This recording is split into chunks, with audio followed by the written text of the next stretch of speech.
Hello everyone and welcome to the Columbia 300 Swerve InsideBowling.com Open. I am Mike Flanagan from InsideBowling.com, joined by Matt Turek here in the booth, of course, producing. We're becoming like Tango and Cash, you and I, having all these different events that we go and do, and we're dealing with some serious technical difficulties today, but you won't know that if you're watching on YouTube.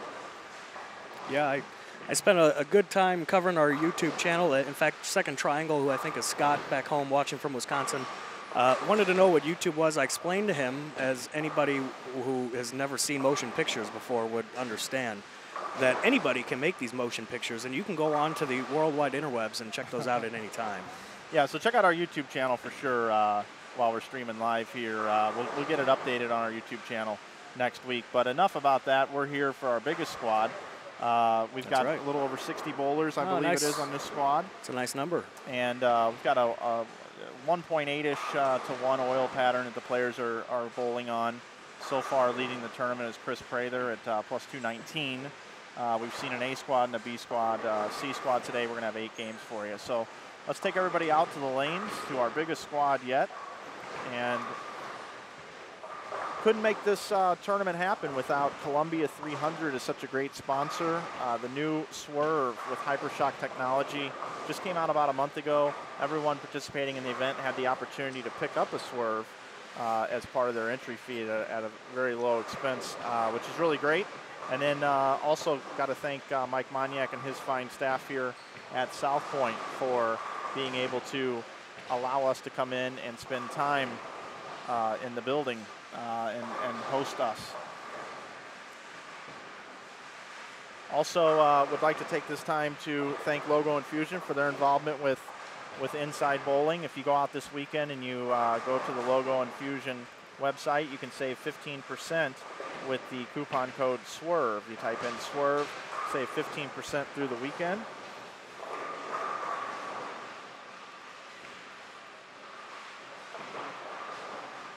You're on PNGs, you got to go to the PSD. Ooh, Mr. Nasty Time. So first game, C squad qualifying right now for you. We've got you taking a look. That's the high end, Mike. At lanes 53 through 58.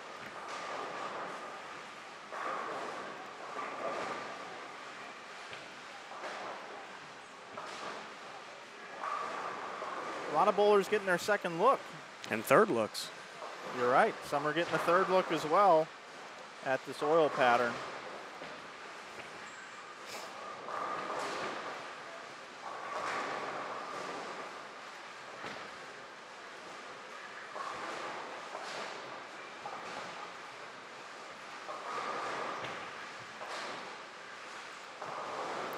And I'd like to welcome Chris Ennis into the chat. Chris is a avid follower here at Inside Bowling, and yes, the water is free flowing here in Las Vegas. The water is free flowing. I hope you guys can bear with our little issues here. We're going to continue to work on them as the night goes on. What I'm excited about to see what this cut score is going to be, if you go down below your screen here and look at your event information tabs right now, and you look at A and B squads combined, Chris Prather is your tournament leader at plus 219. Second is Sam Cooley at plus 183. J.R. Raymond sits third at 178. Fourth is J.T. Jackson, who's actually bowling again. He's at plus 176. A.J. Rice at 173. Gary Faulkner at 172. He was our leader on the first squad that we had yesterday. As well as rounding out your top 10, Ildemaro Ruiz is 7th, Jimmy Cook is 8th, D-Ron Booker is in 9th, and 10th is Shawn Maldonado, plus 124. And I don't think Maldonado's bowling this block. I saw him walking around. I don't think he is shoeing up either. I don't remember seeing his name. We are going to take 26 cashers with 126 entries unofficially. That's what it looks like to me. I'm sorry. I was not looking when you were talking. What number was that? 126 entries. I should have asked you a question, I guess, but I'm so distracted.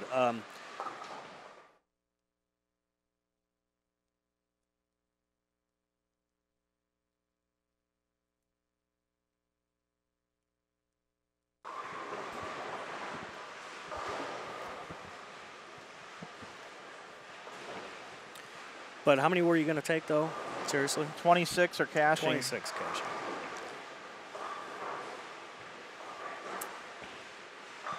First place is going to be $5,000 in this event.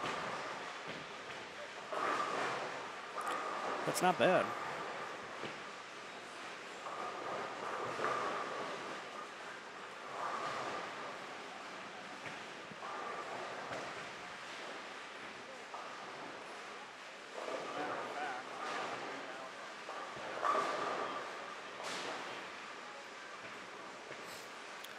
So the pace of play has been pretty quick so far today.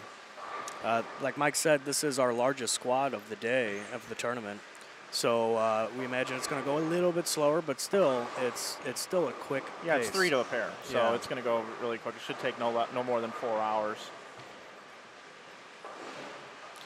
It's going to be exciting. What's cool, though, is most of the people that have bowled, they've bowled multiple times, and they're getting their second and third looks at this oil pattern. I anticipate scores going up a little bit. Right now, in 26th position, the last cash spot of $500 is Mike Villarreal at +5. So he would, I would anticipate somewhere around 60 or 70 is probably the number that you want to get to the top 26. But 26 not really all that important. Really, everybody's looking at the top 12 and have a chance to win this tournament for $5,000.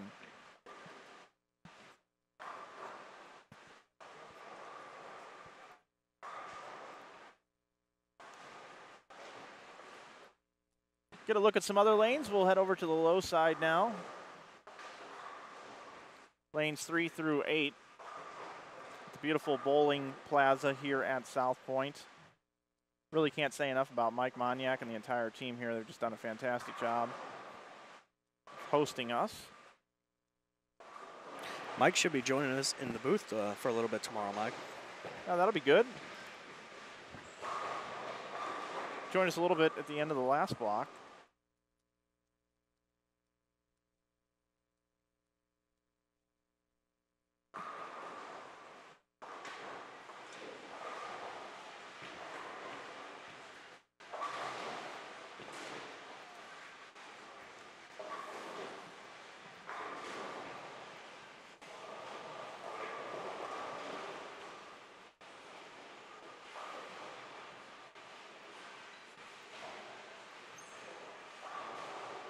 So a lot of young talent in this event.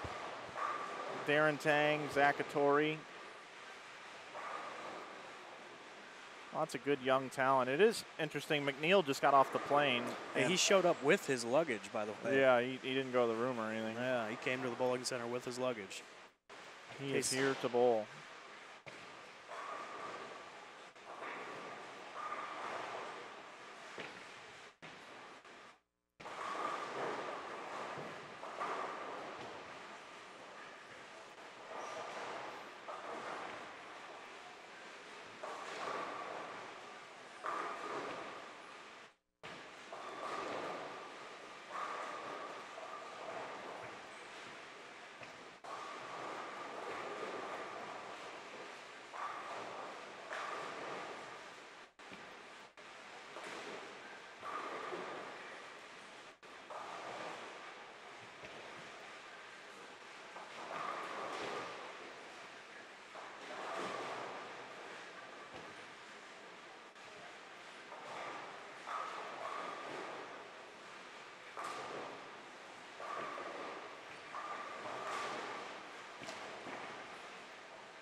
So like we were talking about pace of play, game one is already halfway done, Mike. Yeah, I'm looking around to see if there are any strings. We do have the first 4, actually the first 5 now for Zach Atori on 13 and 14. We have not had an 11-bagger in this event. We have not. Our high game is, what, 290? Well, that would be an 11-bagger. I don't remember a 290. Maybe it was 288. I thought somebody had 290. JT Action Jackson, I thought had 290. Did he have two? I don't know. I think. Maybe he had 290 or 289.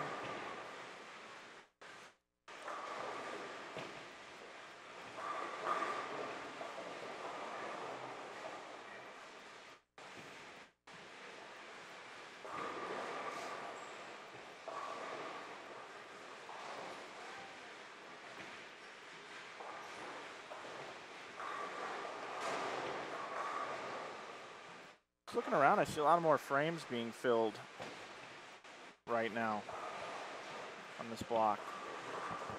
Looks like they're off to a good start. Yeah, I see a 279 max score. Sorry, 278 max score. And there are some circles, some splits up there. There's 5 in a row, like Mike talked about here on the low end. If we look over to the high end, what's going on over here?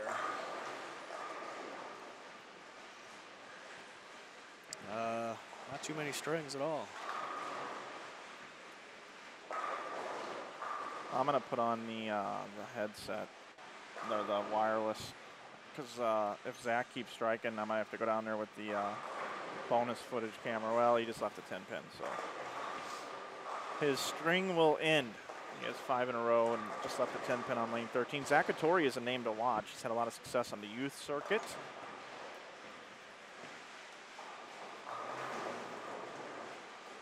I just expect it now. It's constant. Yeah, it doesn't surprise me. It's off more than it's on. Yeah, it's just nothing we can do. As soon as we're done with this squad, though, I am going to go to Fry's. Really? Yeah. I mean, it's worth a shot. Yeah, why not, I guess. Hopefully I can find one. I would take that with you.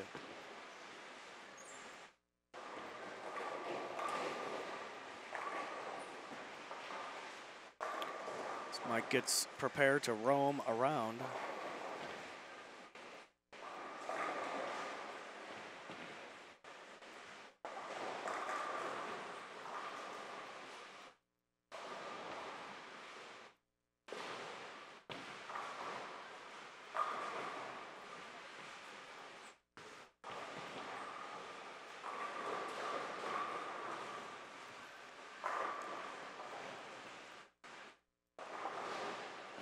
I think Matt McNeil is wearing a black shirt. He started on lanes 21 and 2. That's well off of camera.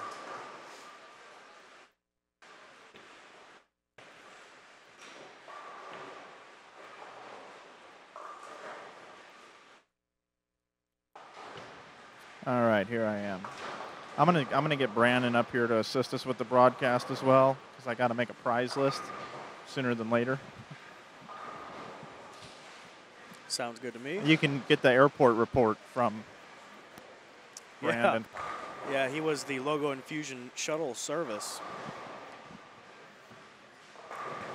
As he went to the airport to pick up Matt McNeil and bring him and deliver him safely to the bowling stadium.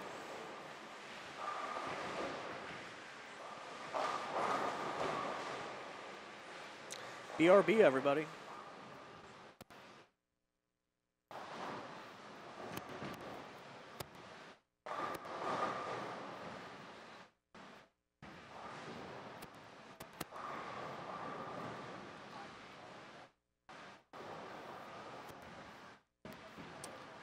Yeah, I did just get confirmation that JT did bowl 290 earlier. When I was walking around earlier, I wasn't aware, but we do have an 11-bagger. JT Jackson did bowl the 290. Yeah, they did. That's what I thought. He had 290 in the B squad, I believe. And it was on the good pair, I think, too, wasn't it? Every pair is good for him in this house, according to him.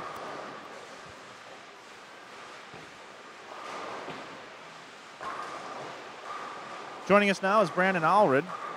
Welcome back, Brandon. Thank you, sir.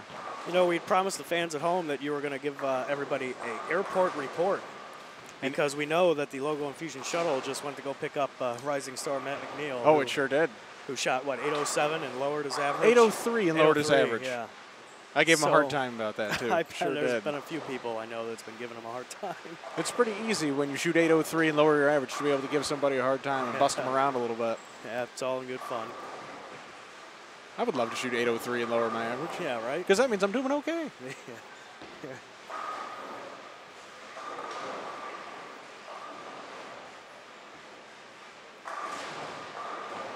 So yeah, pace of play.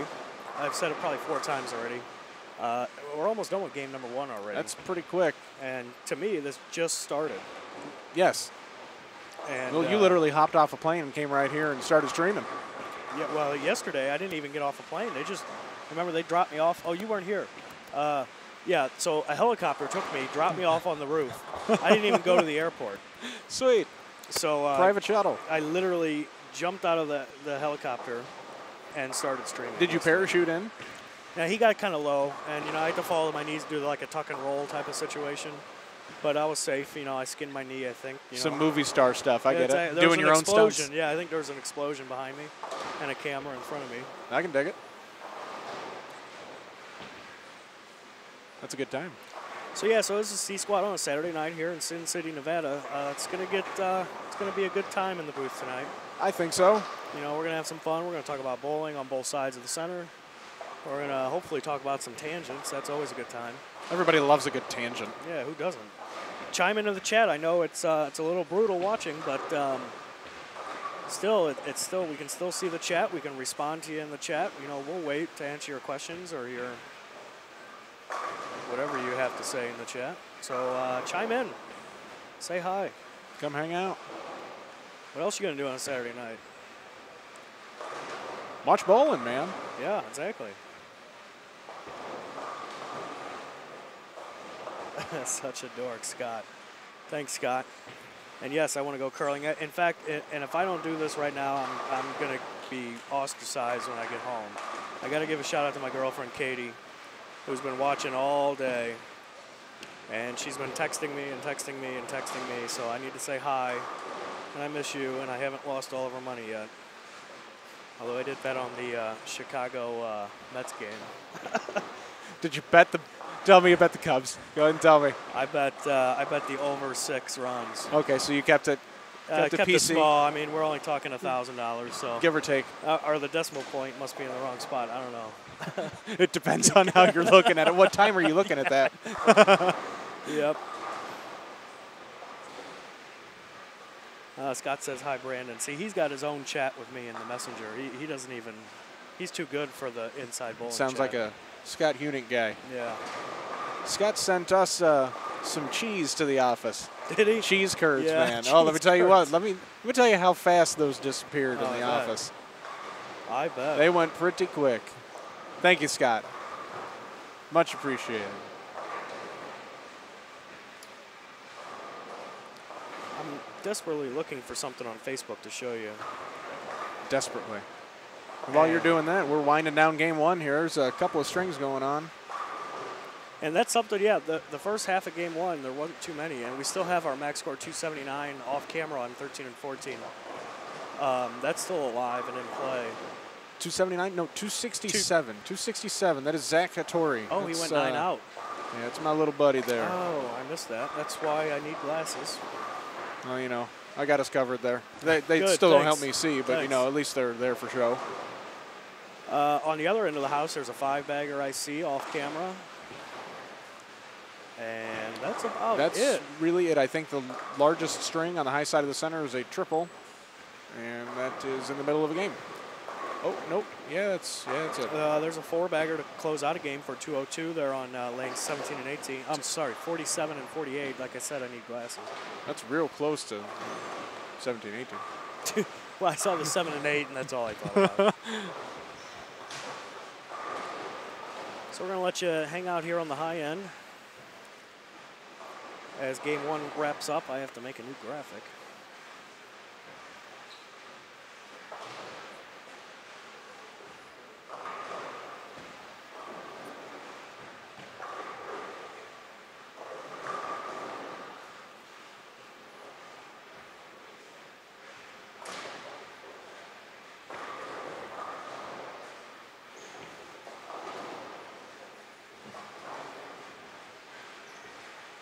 as we are just shooting right along here at the 2015 inaugural Columbia 300 Swerve IB Open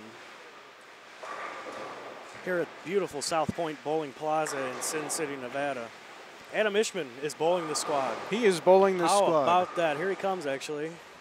How you doing? Doing good. He's giving us thumbs up. A sarcastic thumbs up, or probably is a let's sarcastic take a look. thumbs I don't up. remember what lane he started on. No. Well, actually, I have it right here, as a matter of fact. No, it looks like he had 188. Did you knock down 188 pins that game? 188 pins. 188. In the wrong part of the lane. Uh-oh. You've been watching all morning. You should know where to play. No. Adam Ishman, yeah, bowling the squad. He had the itch, he had the fever. He started with an itch, now he's got the fever, and now he's out bowling. That's what we'll do to you here. If you guys are in the area of Las Vegas, you guys should come on down and check it out. I don't know why you're not here already. Exactly. There's actually quite a few more spectators here today, which is tonight, awesome, than there were earlier today, and it is awesome. It's really awesome.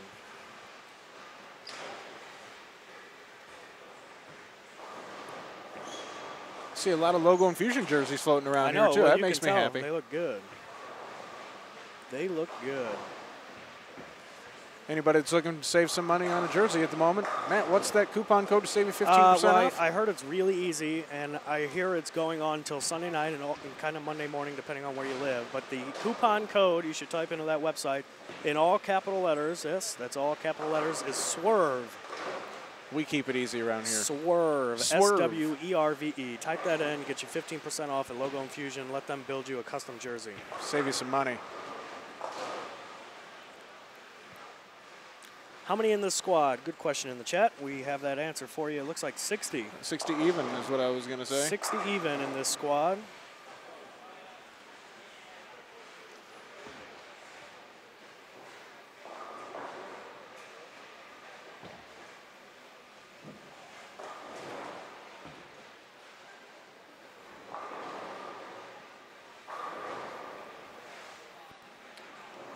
Yes, that is nice. 127 entries if the math is correct there. That's not too bad for an inaugural event. Not bad at all. Not at all. Not bad at all. I will bowl this every year. Yeah, I'm really looking forward to the next year and the year after, because I'll tell you what, when Mike started his IB Open circuit over in St. Louis, an annual tournament that happens in April, he started out, with a number. That's going to make up a random number. For example, say, I don't even know what it is. He could tell you, but it's say 100 entries. He doubled every year after that until a full squad with waiting list. It's Adam Ishman with the 7-10 on 9 and 10, starting game number 2. He flashed the 5, folks, so you didn't miss anything terribly exciting. You can see that 7-10 on the far right side of your screen there underneath South Point, Las Vegas. We'll see if he can spare it up. That'll be quite impressive.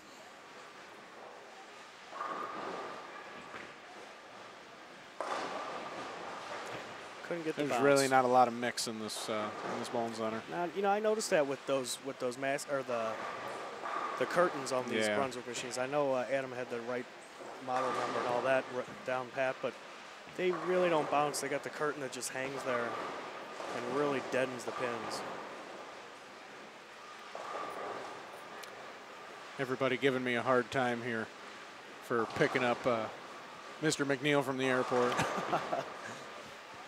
Why did I take away one of the spots? Pretty funny. And then Mr. Hunink here. Did I carry one of his bags in? Actually, yes. Yeah, I did saw caddy you. for Matt McNeil. Yeah, well, that's because he had his luggage. That's correct. He did not even, I guess, get to the room. He had his luggage. It's here in the bowling center. We should That is correct. take all of his shirts or something. Should. We could auction them off and fund my glasses account. Fund your glasses, exactly. Absolutely, you could. What's awesome is Matt is a national staffer with Logo Infusion, and we have his replica jerseys, one of the ones he's wearing right now, listed on our website too, along with a whole bunch of other of our national staffers listed up there. Been pretty fun to see some of the designs these guys have come up with. Now tell me, how cool you guys at home, how cool would it be for one of you guys to show up to league on a Thursday night wearing a Matt McNeil replica jersey? I mean, you know the fear that would strike into your opponent? You could be the next person to shoot 803 and lower your average. Exactly.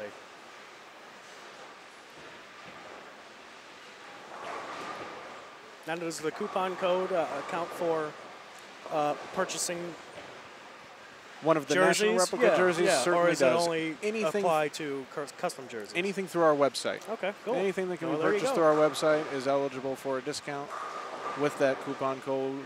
What is it, man? It is Swerve, S-W-E-R-V-E, all in uppercase letters. Swerving. Straight. We are swerving. Get your swerve on. Great new piece that's out from our title sponsor, Columbia 300. One of the great brands of the EBI family.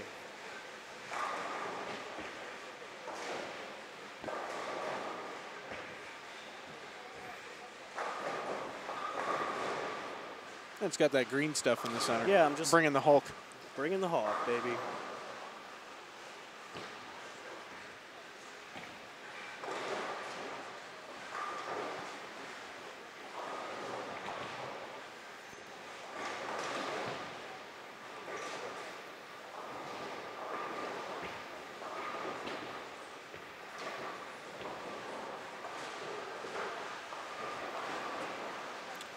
That hyper shock technology. That's going to do a number to the pins. If you had that in your ball, and there's only one that does, it's the Columbia 300 Swerve. Go check it out. Ask your pro shop guy about it. I'm sure he'll have it.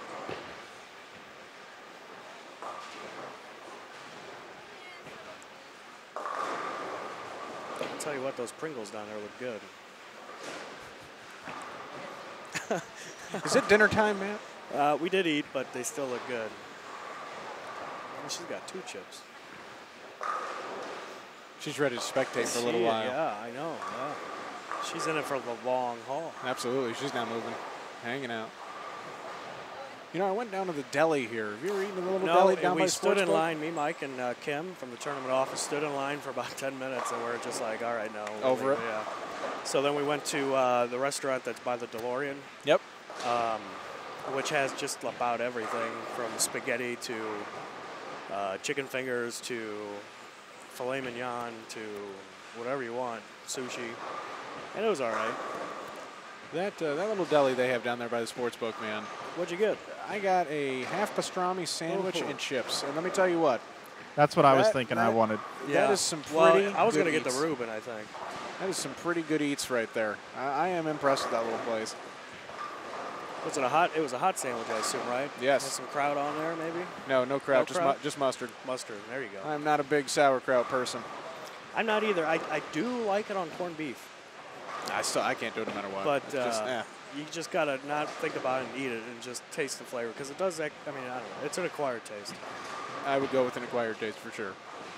Hey guys, those of you that are watching online, if you want to see the prize list is posted underneath your event information tabs.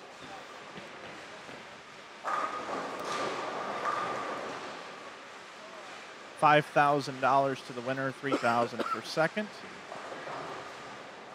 That sounds pretty so good. on and so on. That sounds pretty good.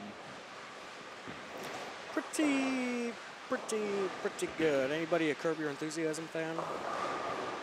Do you even know what that is? I got nothing. Oh, Well, you know, Dave Lamont said we should watch that show. No, it's a great show, Mike.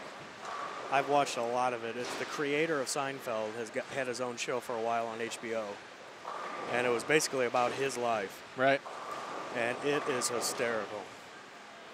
And that's like his signature line is pretty good. Very interesting. It's a good show. If you guys have an HBO subscription, you should check it out on HBO Go. I'm sure it's still out there. All right, so I'm going to give you some math here, guys, on the prize fund. Numbers. All right, so the entry fee was $225 for the first entry, $195 for re-entries. So The prize fund is $28,100. And if you divide that by 127 entries, that means that $221 from every entry goes into the prize fund. There you go. That's pretty impressive.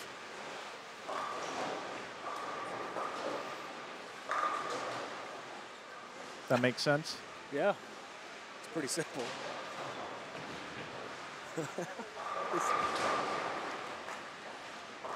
Yep, $221 per bowler. And that includes re-entries at 195. That is pretty impressive, sir.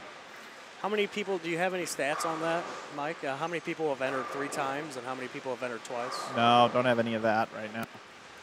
JT bowled 3 times, right?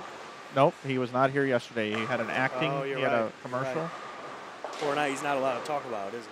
Right, exactly.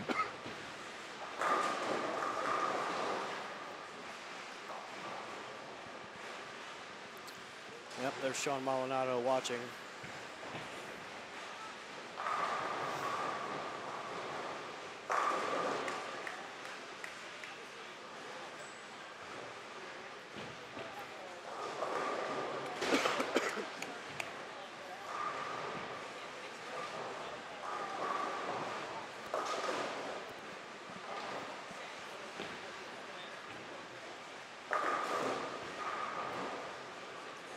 Halfway through game number 2.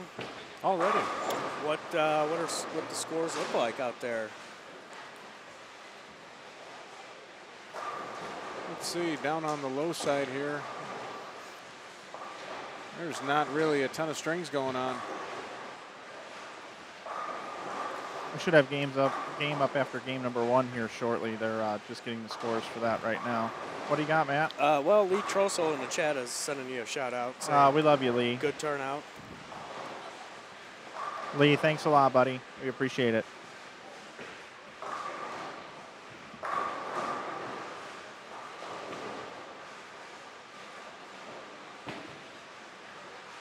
And poor Mr. Adam Ishman is on the struggle bus this game. Not having a lot through the first 5.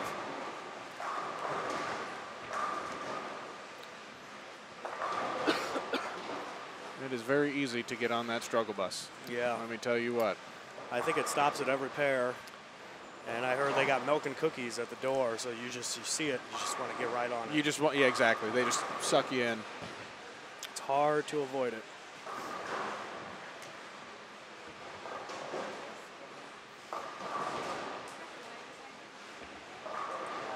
Yep.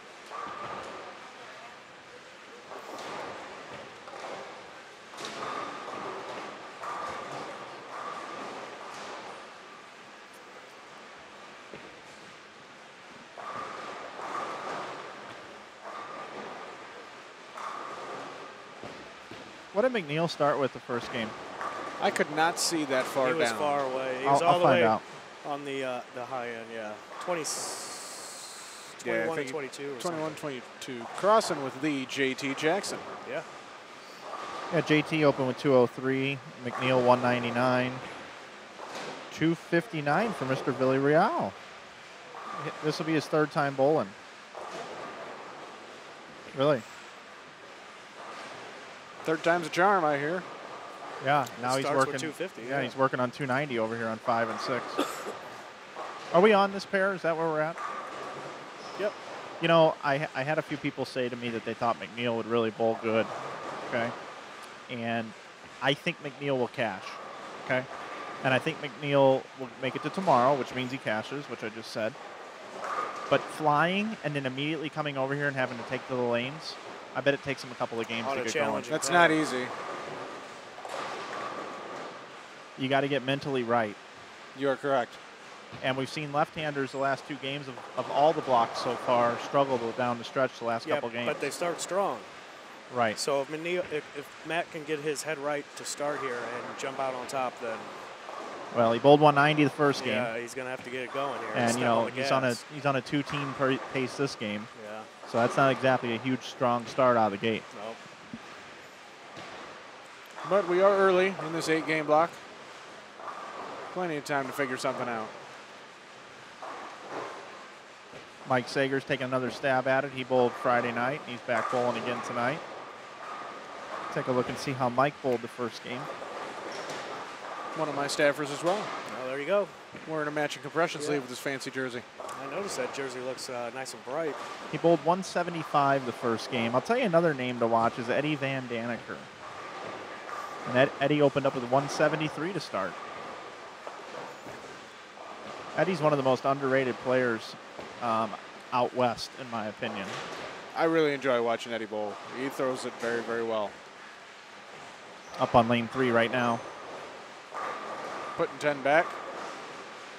You know, guys that are shorter stick their shots better. You think so? Yeah, well, Matt, does that happen for you? No.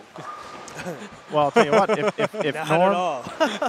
if Norm Duke makes a bad shot, he doesn't really fall over a whole lot. It looks like a good shot. You probably never seen me bowl, have you? You're correct. If Walter Ray falls off the shot, it looks like a skyscraper falling Well, down. that's the center of gravity is higher. Exactly. So it's easier for him to tip, but yeah, no. It doesn't, does not ring true for me. I tend to fall out of 60 or 70 or even 80% of my shots. But that's why I'm back here and not out there. Hey guys, let's have some fun here. Let's pick squad leader. I'm horrible at this, Mike. Squad leader. I'm gonna go with Zach Hattori. That's a pretty good pick there, sir, and that was going to be mine. 267 out of the gate. And on pace to do some damage this game as well. So since you took my pick here, Mike, I'm going to circle around and find another one. And I believe I am going to go with a guy that I could watch bowl all day and then tomorrow. John Serbinski would be my pick. All right, I'll get an update on him in just a moment. Who's the gentleman in the yellow down there, Brent? That would be one Devin Bidwell. Devin Bidwell. He also has a string going, Yeah, 279 pace going into the... game. Yeah, Matt, he may look familiar to you. He was does. the top seed at the Fusion Realtors last month. Yeah, and I just couldn't put a name on it. Kind of because I can't see that far. Tell you what, I think Nathan Bohr is going to be quite sneaky tonight, too. You think so? I do. What's he got going down there? I'll give you a little inside information about Mr. Bohr. Strike, spare, spare, spare, triple.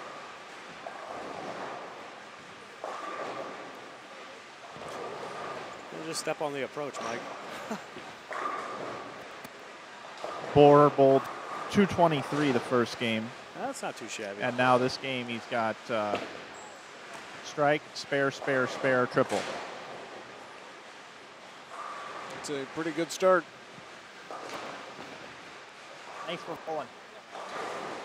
Hey, I'm here with Shawn Maldonado now.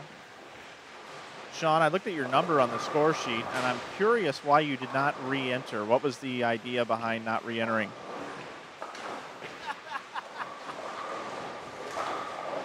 Well, before we say anything, I got a lot of people's opinions, and the advice that I got was to just stick around and watch. Y'all taking 26, I figured me being 10th, I didn't think 16 people were going to pass me. I know it's only 4 games left to go to make it to the top 12 round robin, but I feel like I can make it up. I didn't throw it as good as I could have yesterday, and feel like I'll come off a little stronger tomorrow. So that's my reason. Well, I thought you were bubble. I thought you were bubble material, you know, on whether or not you should re-enter or not. With the talent that you have and a second look at this oil pattern, I thought you might have had an opportunity to walk away with possibly the lead after tonight. That's why I thought you might have re-entered. But I understand the economical part. You've invested a certain amount of money. You got money definitely coming back. And in the morning, you have an opportunity to grow from that. Do you still think, what do you think the number's going to be? I think you're fine. I don't think you have anything to worry about. I was thinking like 70s or something like that. But here's the thing from a guy like you, from a guy like me, I'm not a morning guy. I don't do very well in the morning. I'm a slow starter. I bowl better later in blocks when I used to bowl a lot. So I don't really like being outside the number, going into a 9 a.m. squad in Las Vegas to bowl 4 more games. But some people like mornings. So do you like mornings? For the regionals, when I bowl the regionals, I always ask for a squad. So I preferably like the mornings. It's probably a smart play for you then. Yep. Okay, man. Well, hey, I just wanted to know. I saw you hanging out, and I knew it was probably a tough decision. I could have gone either way. I will say this. I went back and forth probably about 5 times. I asked about probably 8 people. I walked over there, came back over here, walked back over to the front desk, and I just ended up making the decision not to go ahead and just wait it out. All right, so are you going to be throwing darts at people and wishing bad will? Oh, no. They beat me, they beat me. Nah, that's just how it is. So, no darts being thrown. All right, Shawn, thanks, buddy. All right, so there you go, Shawn Maldonado. What's he sitting at, you guys? Look him up on the sheet there on the computer. What was he at coming in? And he had a real decision whether or not he was going to bowl this block or not. I think he was around 110, maybe? We don't have a computer that works. Should be right there, event information tab, A and B combined. Yeah, it just doesn't scroll. Oh, there we go. You got to use the thing. Hey, these Macintoshes. Shawn was in 10th at 124 over. Okay, 124 over in 10th. Yeah. You want to be in the top 12. How many people make it off this squad, you think, tonight? How many people pass him? Well, each squad is increased. So off in number. Off of this particular squad, you got to think 6 guys are going to pass him. That's probably a good guess. So he's going to fall to 18th, and he's got to get to 12th in the morning.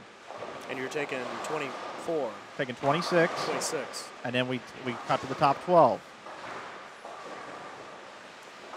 Yeah, and you can see how many we pay out if you click on the prize list. Everybody can check that out in the event information tabs. The prize list is posted.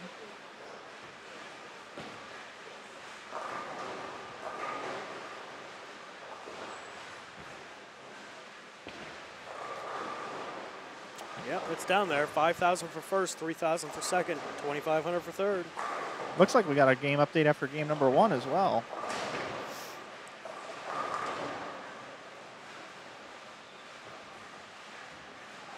Oh, maybe not. What's that other prize list? It's a bad picture. Huh, okay, interesting. We'll get that fixed. Should have a game update after game number 1 here very, very shortly.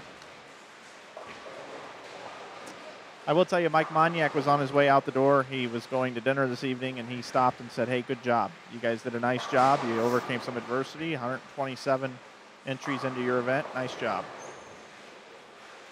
Yeah, I think it is a nice job. And he even came up to say bye to all of us here in the booth. Sure did. Which was pretty cool.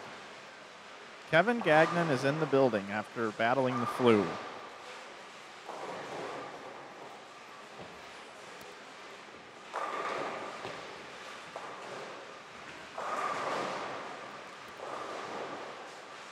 And if anybody was watching, Matt McNeil stone cold 9-pin on lane 6. And that was on a triple going into the 9th frame. Yikes. Yeah, that's rough. That is definitely not the best break you can get. You covered it, though, no problem.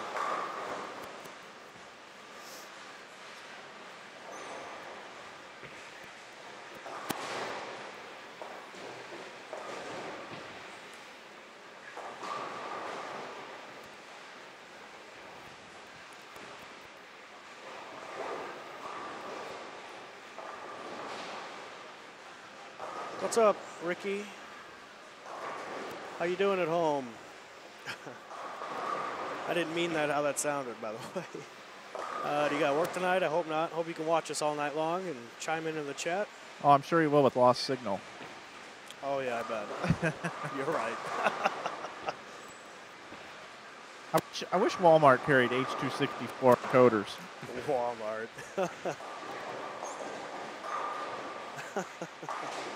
Wouldn't You that be should fun? send them an email or something. Yeah, Put in a customer request. Yeah.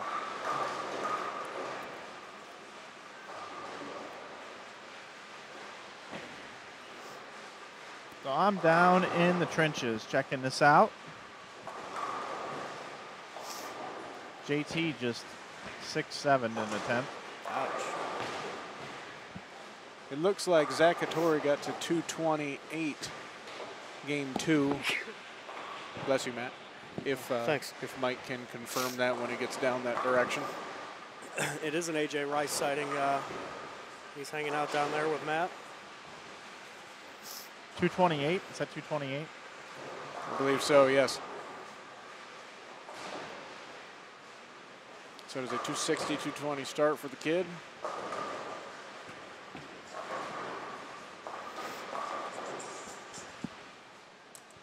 Did I just hear music? Yeah, he's getting a phone call, so he's going to jump out on assignment real quick to take care of his business.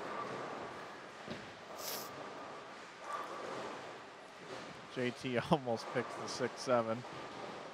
Well, not all. I mean, he missed the pin, but it's just funny to watch that ball go hooking over there. Absolutely hilarious. Might get a word in with him. Maybe not. Oh, wait a minute. Here we go. We're getting a scouting report. What are you doing, JT?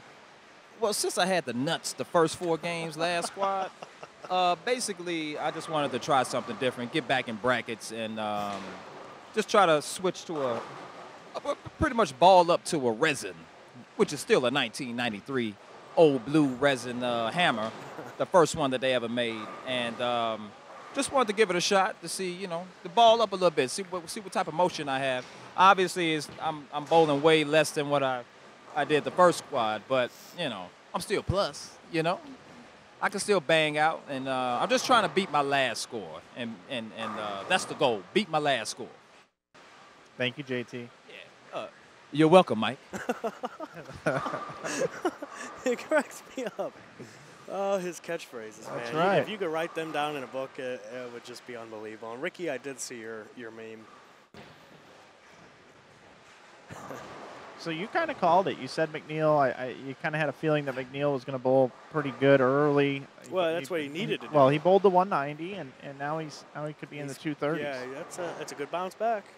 238. Yeah, he could be sitting at about 35 over after 2, getting right off the plane, heading right over. It's another good game, game 3. That's for sure.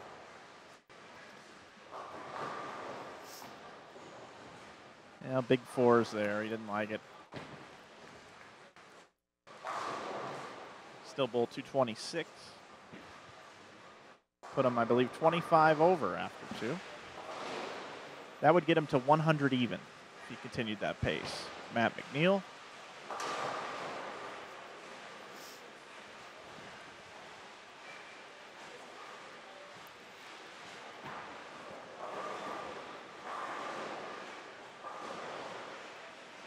I feel like I was trying to put together a jigsaw puzzle trying to get this headset back on. Yeah, you had a little trouble getting it on there. They flip around, and if you have it backwards, it can be a challenge. And then that's you just for sure. Then you just look like your ears are supposed to be on the other way, and you know.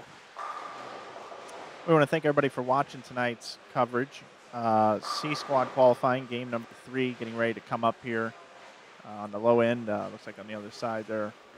Just wrapping up game number 2 as well. Mike Flanagan, Brandon Alred from Logo Infusion, Matt Turek, our producer here this evening. Pulling the levers. Absolutely. And Lever pulling. I'll tell you what, if it wasn't for Columbia 300, this wouldn't be possible. The new Swerve, make sure you check it out. It's been out for about a month now, and a lot of positive bowling happening all throughout the country with this ball with Hypershock technology. It's a new additive in the core. It allows for the ball to just go a little differently through the pins. You should go check it out. It's the Columbia 300 Swerve. Also want to give a shout out again to Mike Monyak and his fine staff here at South Point, allowing us to come in and have the event here and wanting us to be here and confirming that we'll have it again here next year. And also want to thank, of course, Brandon and his team over at Logo Infusion for their continued support of Inside Bowling and being here on hand to help support the event as well. This weekend, you can go online to their website at logoinfusion.com. You can enter in the coupon code SWERVE, S-W-E-R-V-E, SWERVE, and you can save 15%. I'm here with Matt McNeil now. He approached me. Ask him what he's throwing. Somebody in the chat wants to know what he's throwing. First of all, somebody wants to know what ball you're using. I'm using a Brunswick Intrigue. That's intriguing. The next question I have for you is, what kind of expectations do you have just getting off the plane and getting directly over here? That can't be easy. No, because I looked at my watch halfway through the flight, and the flight attendant said, do you want another thing of Cabernet? And I said, yeah, why not? Because I'm not going to be bowling. So just trying to keep it in front of me and fill frames right now. But fortunately, the first 2 games, I haven't made a complete idiot of myself yet. So things are going good. 25 over after 2? Yes, sir. Yeah, I kind of thought if you could get to 100, that'd probably be good for you tonight. I know that you have higher expectations than that, but just given the circumstances, first look at the pattern, first 20 minutes off the plane. Yeah, just, you know, try to make some good shots and fill frames, keep the ball in front of you, and we'll see what happens here. Okay, that's Matt McNeil. I'll tell you what, the guy's probably going to need a few breaks in tonight's block. Yeah. You know, dusting off the cobwebs, you know, gearing up for some other events happening out this way. So it will be interesting to see. He's moved to a new pair, 9 and 10. And JT's giving him the scouting report. That just goes to show what kind of guy JT is. He actually takes the time to explain to McNeil, this is how I had this pair playing differently. We have a scoring update in here after game 1. Zaccatori was the game 1 leader at plus 67. Mike Villarreal with a 259 start. AJ Rice 246 start. Mike Anderson Jr. 232. Alex Hoskins 231, tied with Gerald Baker. Jonathan Nakagawa 228. John Serbinski 224. Nathan Bohr with 223. Rounding out the top 10, Rob Herman 222. Again, game 1 scores. We should have an update after game 2 here within the next few minutes. Let's squeeze right of you, buddy. Yeah, so, you know, if you times things by 8, 13th place would be plus 80. Because Chad Pojas is at plus 10.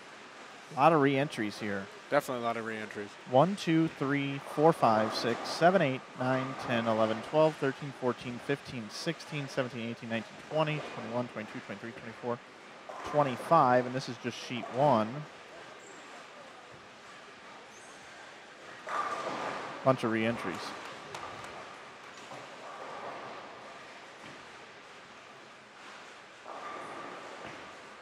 C-Squad game number 1 are now updated down below on your event information tab. How many did I say? 25? 25, I believe so, yes. Or 23. Might have been 23. There's roughly 30 re-entries on this squad of 60 bowlers, which that tells me scores will go up. That is correct. That's what that tells me. That is correct.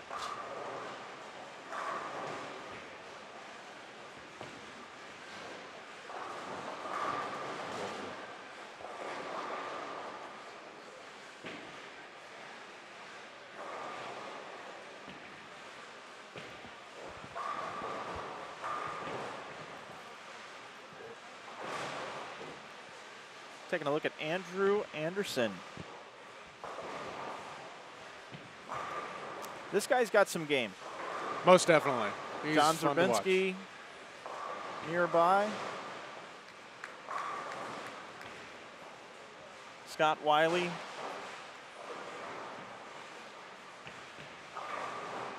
Devin Bidwell on 57-58. Chris Arcaro. We've got a good group here. I don't believe I've ever seen that Chris Arcaro throw a ball before tonight, and he certainly gets it off his hand very well.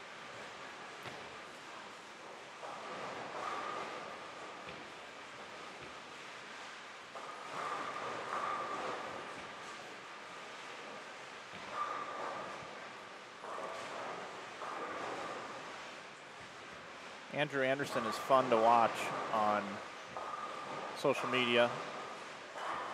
You'll see him sometimes holding babies and constantly updating with himself throwing shots and things like that. Another guy that does a lot of that is Jason Sterner. Yes.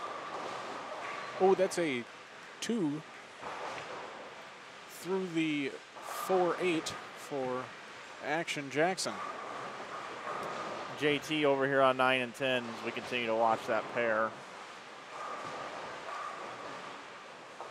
2.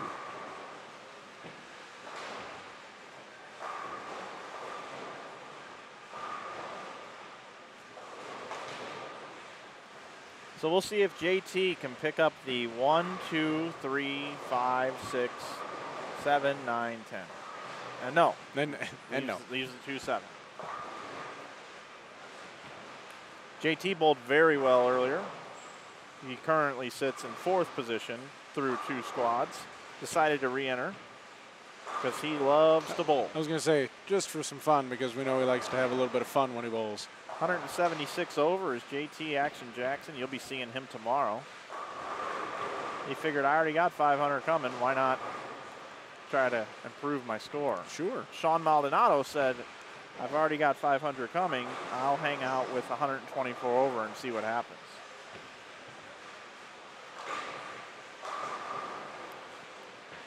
Matt McNeil off to a hot start with the triple. Triple on the new pair. And this is a good pair because Steven Villarreal is now up. You see him on lane number 10, the righty bowling Mike with Villarreal. Mike. Thank you. I was thinking of Steven Villanueva. Yes, you were. Thank you. Mike Villarreal, plus 59, bowled 259 game 1.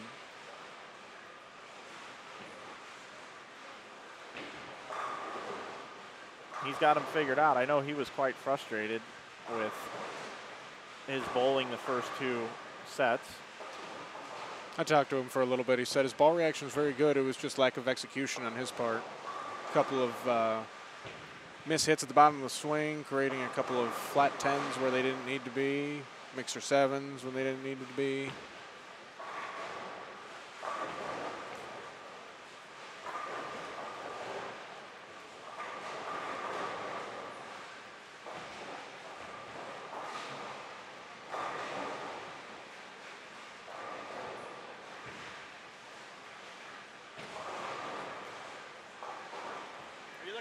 Assignments, Jerry. I gave him the Pam.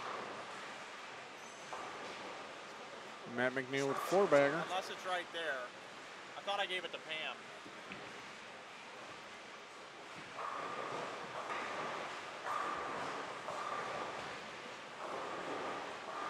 I actually like this camera angle. This is going to be similar to what we see when we do our step ladder. That's pretty cool. A little more zoomed in on a featured pair. We like to cover as many pairs as possible. We know a lot of people are watching their loved ones bowl. Try to cover as many as possible. So we try to go with the wider lens during qualifying. Take you back over to the other side of the center.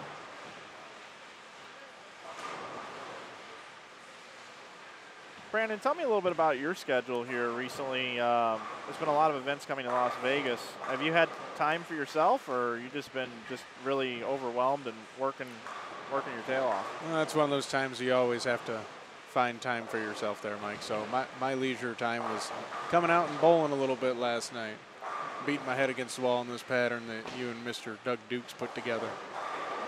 But our schedule recently has been pretty busy with some events. I was here from Thursday to Sunday last week, hanging out here for the ABT Fall National. We are the official apparel provider for the ABT. We provide them with all of their tournament champion sublimated jerseys, all their embroidered apparel as well. So I hung out here for a couple days, sold some jerseys, answered some questions, talked to the folks, and watched a little bit of bowling. Watched one of my customers win $30,000. Yeah, it was cool. I watched that as well. We didn't know who won, though. I was watching the webcast. A gentleman named Luis Boone. Yep. McNeil has the front 4. Looking for 5 in a row. Sits at 25 over through 2 games. Not bad for a guy who says he's not throwing it all that well. Take a look at another lefty, A.J. Rice. A.J. bowled the last squad as well. A.J. Rice bowled quite well. He's in 5th position at plus 173 and decided to give it another go.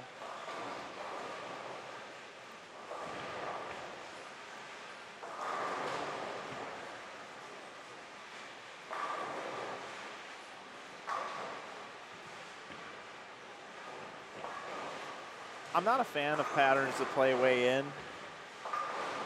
I personally like to play way in when I bowl, but I like patterns where you got to go a little up the boards a little bit more. This pattern plays a little more in than what you've seen in any event we have ever done. But you can also kind of play out as well. So there's definitely some reaction outside. The guys that like to play them a little bit further right from, say, between 4 and 7 from the get-go. It's definitely there and definitely playable. Like any flatter pattern, you definitely have to make shots through the first game and a half before there starts to be a true defined spot to throw to, and even then there's really not a large spot to throw to. John Zerbinski, 9 spare, strike, 7-1. You know, Zerbinski's a guy that's been around all weekend, and Zerbinski did not show up in any other squad. Surprising.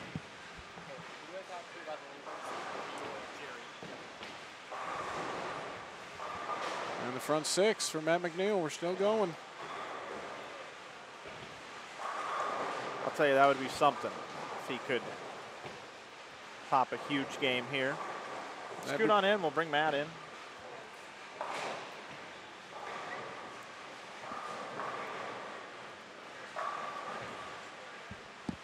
All right, what do we got? I got hand that one over there. Yeah, perfect.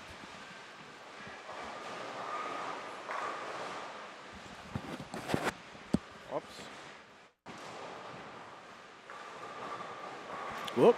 All right. What's going on? Well, we're just kind of relaxing now. We're actually sitting down. Yeah. Yeah, we're taking a look at, we're switching some cameras. We're looking at what's going on. Got Matt McNeil in the front 6. Oh, wow. We go over to him every once in a while. There's a couple of large scores brewing on 13 and 14 as well. There's a lot of strikes there. There's a max 250, 280, and 269 out there. We have another bowler with the front 6 down on, looks like 19 and 20.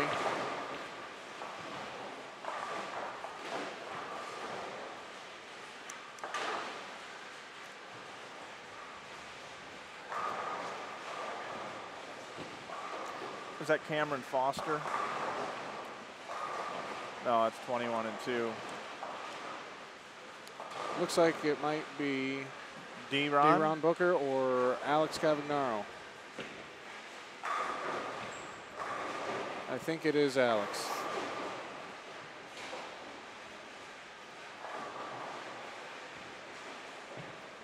You want to go Rome?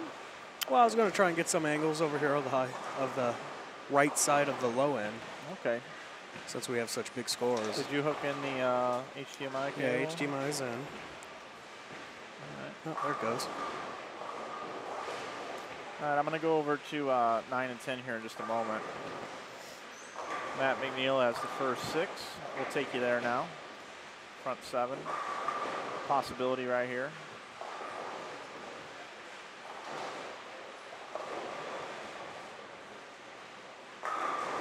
Ooh, that's rough.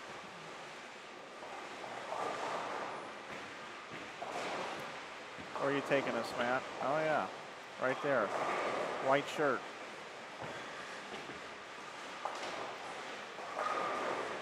That right there is the front 7. For Kyle Duster.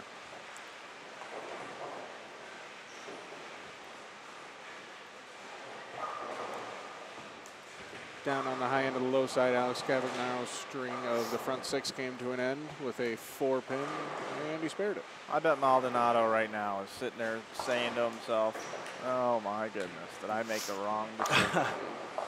Scores are definitely looking a little bit higher, but like you said, with basically half the squad is re-entries, a lot of these folks are now getting the proper surfaces in their hand, playing the correct part of the lane, thus yielding higher scores. McNeil did cover the 7. Hey, I don't want to say it, but I haven't seen any issues recently with the stream. I just saw one. Oh, did you? Yeah, as a matter of fact. All right. I haven't been paying a lot of attention. Every time I look over, it's doing fine. Well, that's good.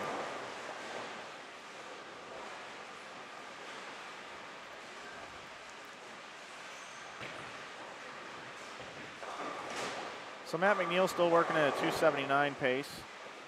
Not pace, max score, I apologize. 279 pace is a good deal. It's been a trying day around here, I have to say. Today's kind of got the best of us. Yeah, that's not a lie. I really don't know how. That's not a lie at all.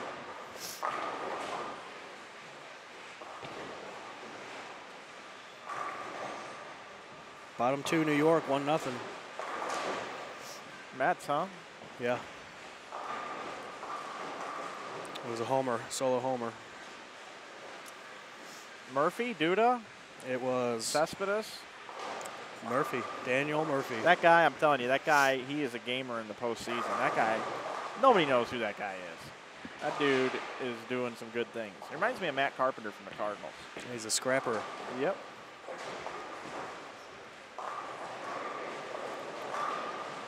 Saw Mike Villarreal open up with 267. Now Mike has a triple going into the 10th frame. Guy in the white shirt, I cannot see his name that far. Starts with a D. Kyle Duster. Yep. He's got a working on 290. No, 300. 300. Now you really did it, Matt. Well, I'm holding the camera too, so. We'll take you there. We'll give you the benefit of the doubt just this once.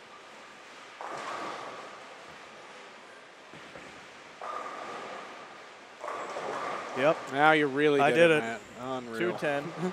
I did. Unreal. Never know, he might pick it up.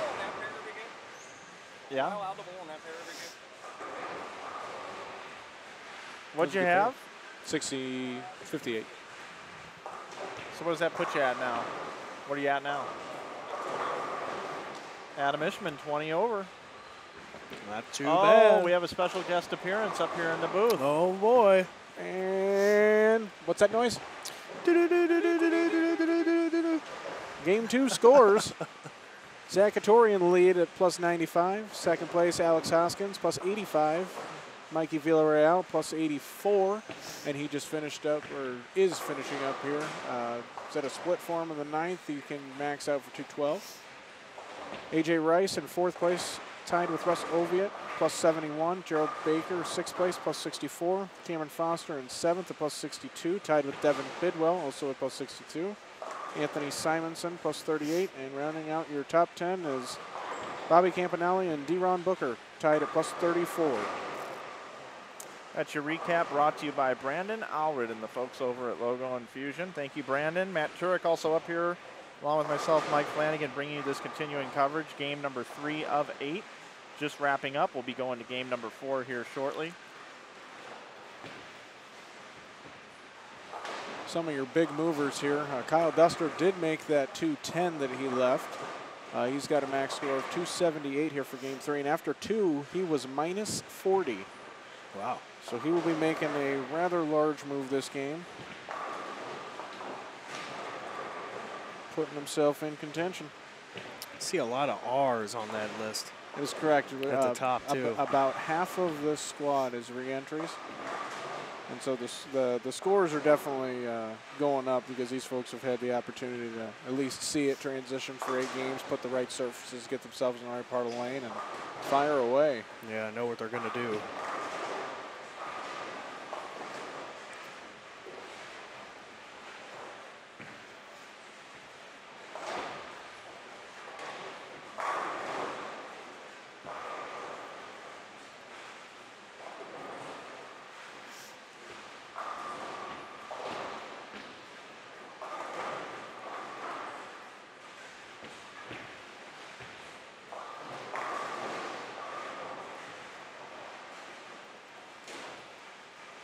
Boy, I really did it to him. He just missed the 6-pin. Who had the front 7. Duster? Duster, yeah. The ultimate black cloud, That's in fact. me. Severe thunderstorm warning.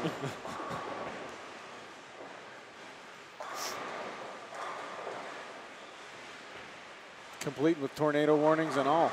I mean, you're bringing the whole package tonight. Yep.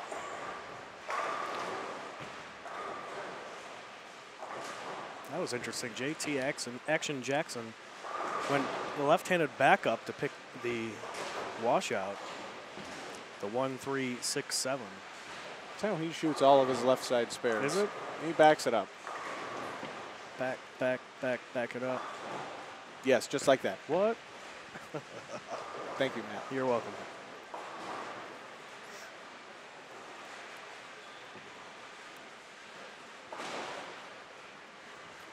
A question on if Andrew Anderson was using a new black urethane a little while ago. I did not get a chance to see that, but we will get an answer for that. And Lee Trussell.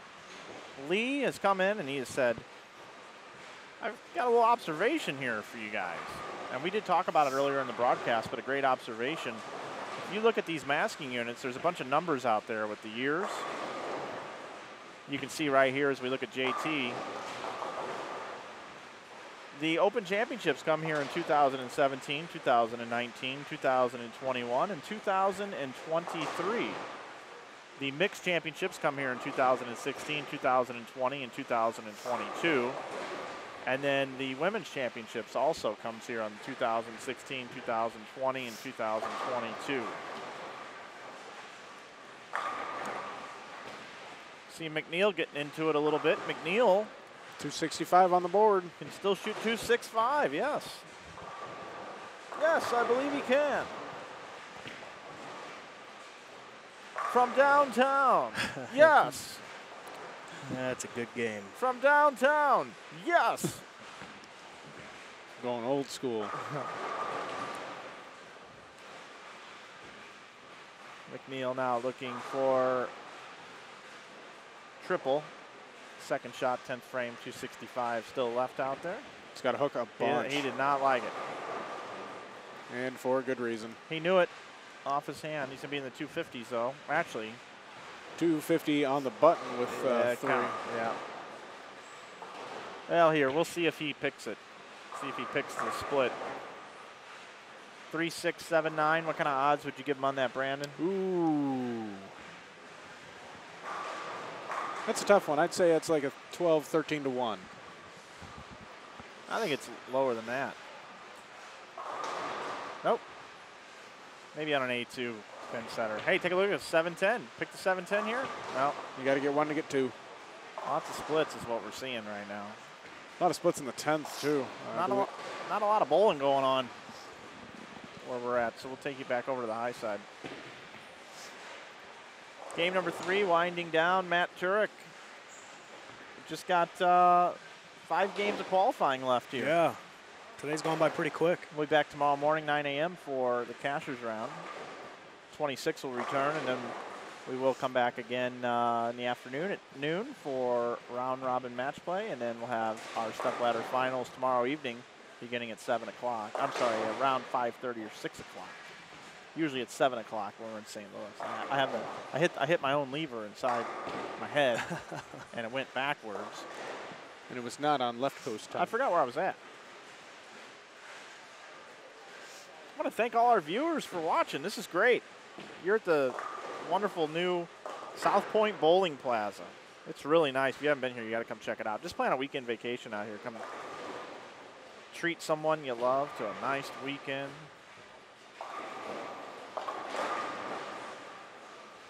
You know what they say about Vegas, don't you? Happens in Vegas, stays in Vegas. Yeah, well, I've heard that one before too. Can't say I haven't heard that one before. You know, at this point in time, I think it's time to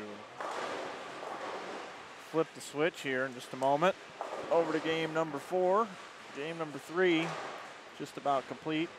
John Zerbinski looking at 191 max score.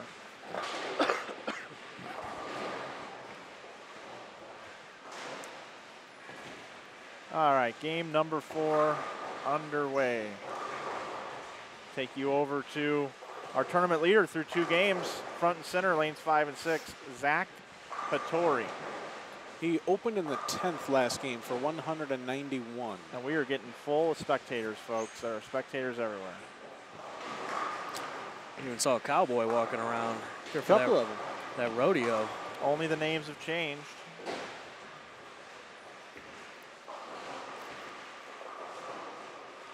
You gonna go ride a bowl with these guys? No, there, man? no, Oh, no, come no. on. It'd be fun. Whatever you tell me to do, drill sergeant. Riding a bull. My cousin rides bulls. Really? Yes. Like legitimately? Legitimately, Wow. like full grown, Yep. that stomp your takes- face bull. That's a different kind of. It takes a certain kind of crazy to do something like that. Yeah, I'll say. Yeah, I would not be getting on that. I wouldn't even get on a mechanical bull. The mechanical bulls are all right. They can't hurt you. Yeah, they don't come after you. That's correct.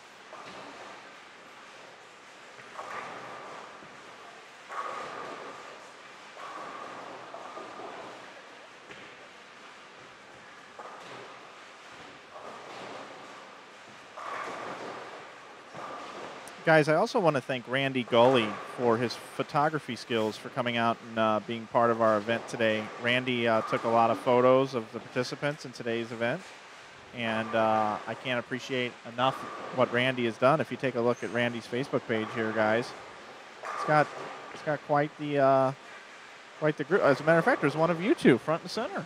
Oh yeah. Oh yeah.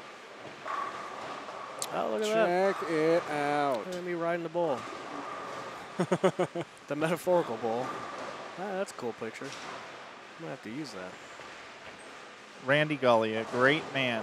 Great man. He is one of the people I've met over the years. Just a fantastic guy. Look at Boar. We have a Kurt Thompson sighting. Yeah, they made it. Holy cow! A little late. A little late. Promised to be here about noon, but well, they showed up. I gave them 2 options. They could either come late in the night or they could come around. Yeah, noon well, time. you did. You did, and they're here late night. Yeah. Got a Kendall Ray sighting as well. What's up, guys? They don't want to talk. Here's some more photos. Randy Gulley taking care of business. I'm talking to somebody there. I don't know who.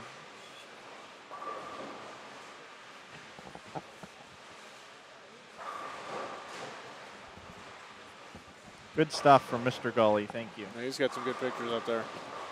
That's pretty cool. Let's go ahead and take a look at the southpaw, A.J. Rice. Take a look.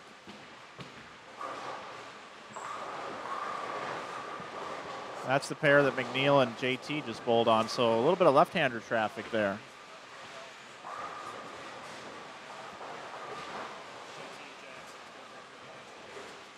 I'd imagine that pair's probably just a little bit tighter. What do you put the odds on AJ picking this? Was that before or after he actually shot it? You put me on the spot and I froze, Mike. I don't know what happened.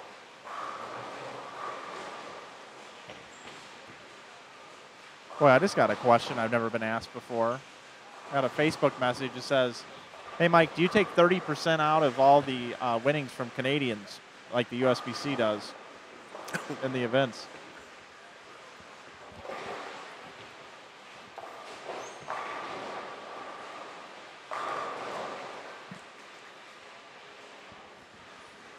Oh, we got more picks here.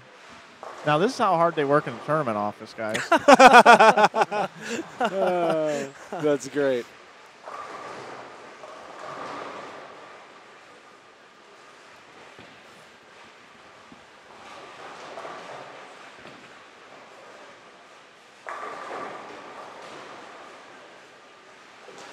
There's some good pictures.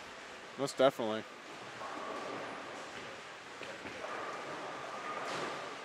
There's a good one. Oh my God. go back. All right, never mind. That was a gem right there. Yeah, it was. That's meme material. Oh God, no. There was. I don't think I have it on this phone. You would greatly appreciate this, Ricky Matsko. If you're listening still, please resend the meme you made, and they can't hear me.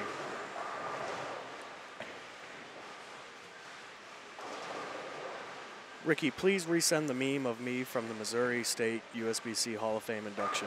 I think Ricky left us a little while ago. He said he had to get out. That's all right. You would die laughing. Good one, huh? It's a gem. You have to send that to me. I don't think I have it on my new phone. I do enjoy a good meme. I've been the target of many.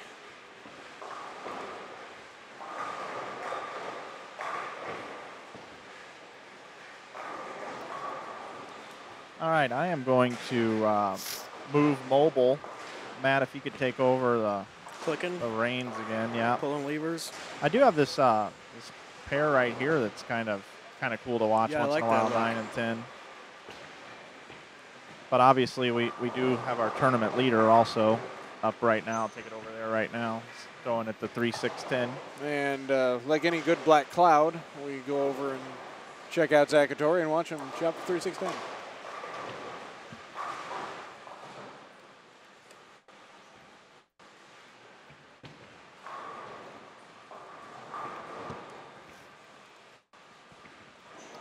Good job on the wireless too, Matt. Getting everything Yeah, I back. hooked it back. Yeah, great job. I figured it out. Solving problems up here. Yep, that we are.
Looks like Jerry's walking this way. Now he's walking he away. turned around. I was going to say, he looked like he was about to bring us a scoring update, and then he walked away. False alarm.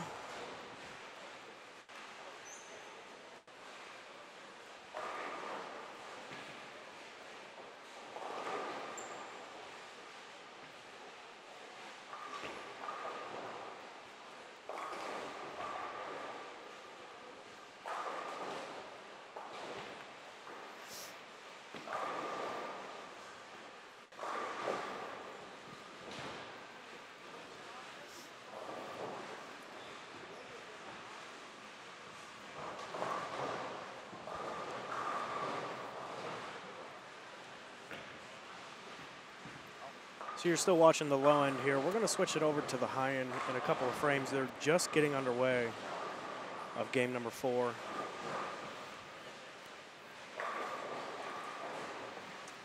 had bowlers telling me they're pretty rough. Hey, I'm going to talk to Anthony Lavery Spar real quick. Anthony, what do you think of this pattern? Have you bowled on anything like it recently? Not really. It's kind of interesting. It's flat, but you have a little bit of room to make it hook back, even though it is a little bit longer pattern. It's just a lot about making spares and bowling clean games. It's not super, super hard to get to the pocket. It's pretty hard to make your ball go through the pins the right way. You have a lot of people playing different areas of the lanes with different bowling balls. Makes them a little tricky. But no, it's definitely a unique pattern, that's for sure. You can kind of play every angle. It's definitely one of the more fairer patterns that I've bowled on in quite a while. Well, that is great to hear. That is great, and I did not pay him off, guys. You got people playing 1 with urethane, you got people playing 5 with reactive, and you got people playing 30. So they're scoreable from everywhere, and that's what makes it fair across the board. Is no one particular type of bowler is shut out. So you did a great job on this pattern. You really did. Thanks, man. Clip that out, Plowsy. Sure thing, Doug.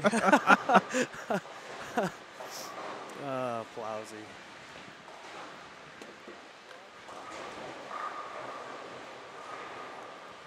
All right, let's flip her on over. We're going to flip it on over to the high end. As they're just getting underway. They're kind of behind, man. Yeah, this low end is about a half game, almost, in some areas, almost a full game behind, I think. I got a question for you. And maybe I got something wrong here, but on lanes 13 and 14, the A bowler has got a 7 in a row. That is correct. But there's an 8 below the first frame. A number? Is that a number? Is that an 8?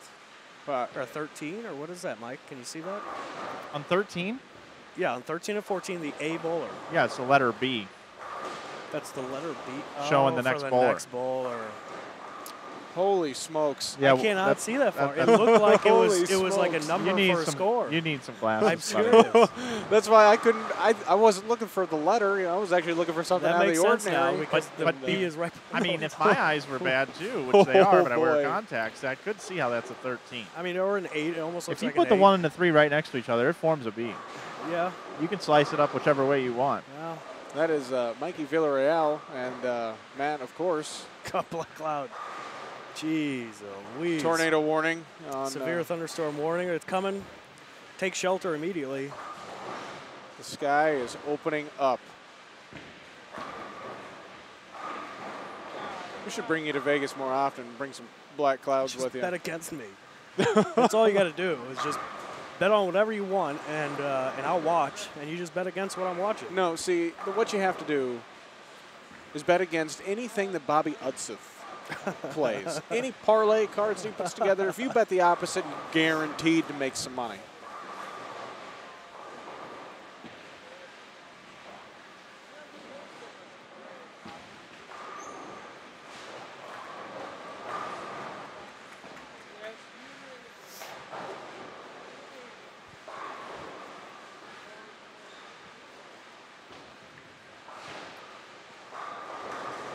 One of our good friends, Kevin Gagnon, he was going to bowl. He was supporting the event hardcore, and he came down with the flu. And they just released him from the hospital, and he's over here watching now. Oh, goodness.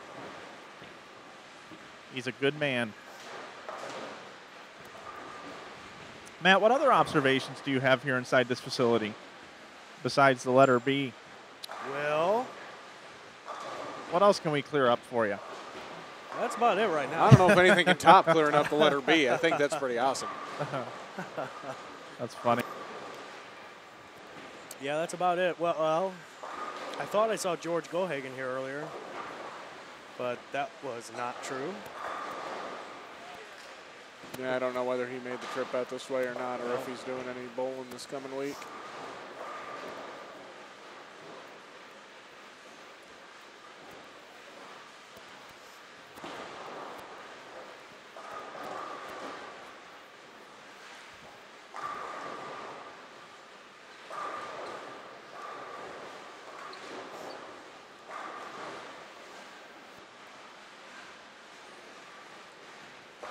Got a little beverage going on. Looks like tea. Got to, man.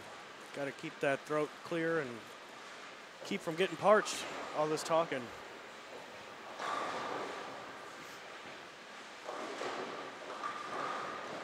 Oh, wait.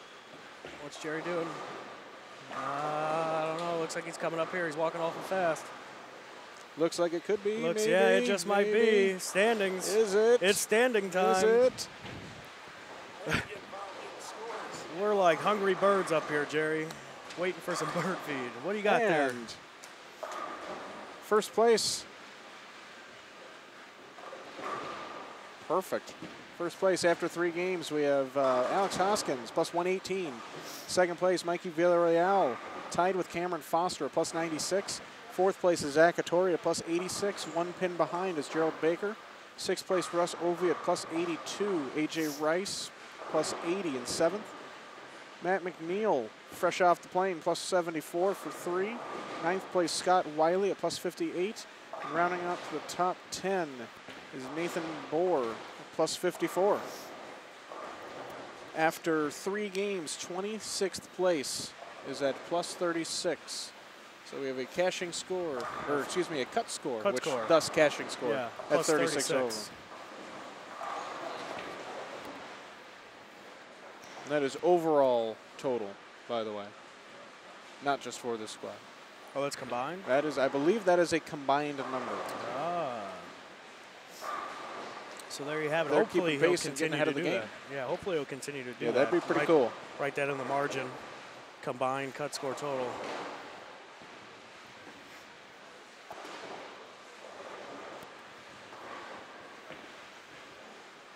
And Zach Attori sitting in 4th place here. Plus 86, has a 265 max score on lanes 5 and 6. Let's take you down there. Because they're actually finishing up game 4. Oh, and they're going to be waiting. I'm bringing the black cloud here. Uh-oh. 3, 6, 9, 10 is, I wouldn't want to shoot that when they're easy, Not alone on when this there's pattern. no room to miss. Right. But they're finishing up game 4. There's going to be quite a wait because the other side is still in the 4th They're and 5th about frames. halfway through. There's a couple guys that are getting done. Actually, it seems like the TV pairs on the high end or the web stream pairs on the high end are the ones that are behind. Yeah. There's another Cowboy sighting.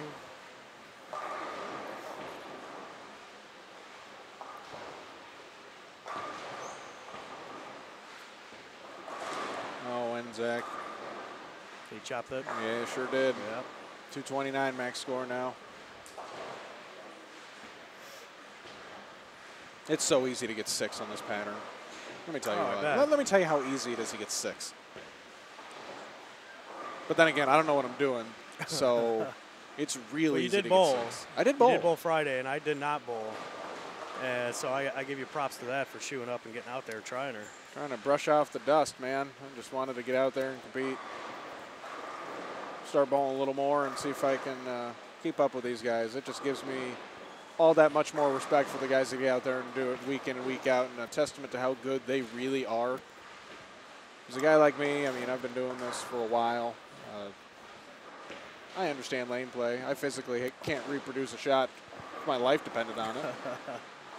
You know, they asked me, they put me on the spot. Tom Hess, Mike Flanagan, they really put me on the spot at the Fusion Realtors, their last event. They asked me, it was Tom Hess, Matt McNeil, and who am I thinking? Riggles. Jeff Riggles in the booth. And they asked me, out of those 3 guys, who would I let throw a shot for my life? Oh, boy, that's a very, very loaded question. And there. while I was thinking, Tom Hess had his meat hooks around my neck, talking about how good of a friend he was with me, while Matt McNeil was sitting to my right after he, just scored out of his rear end in the qualifying there. And I had to go with Tom just because, I've seen peer pressure. Yeah, crush a soda can that was unopened. Man, that's a tough question. Yeah, I mean, imagine that. Think if your about life that. depended on it, Yeah. and you need somebody to put 10 back, who would be your pick? Yeah, Matt McNeil, Tom Hess, or Jeff Riggles. And you have to pick from those 3? That's what I was faced with. Oh, fair enough. Now, if you want to pick anybody in the building right now, we could do that, or anybody on the squad.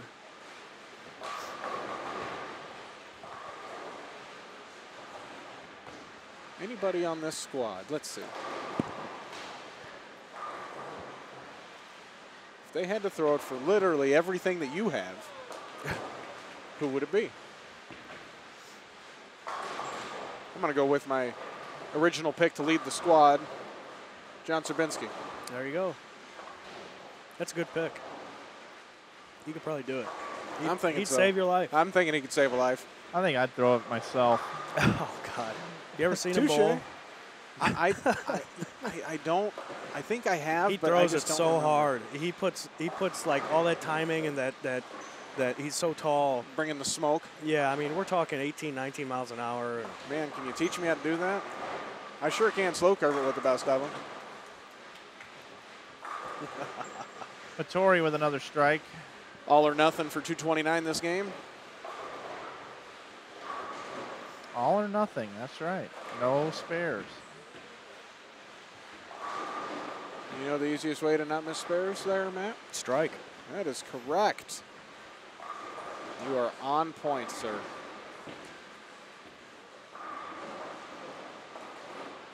Is that Aaron Lorenz bowling again? Yeah, it is Aaron Lorenz bowling again.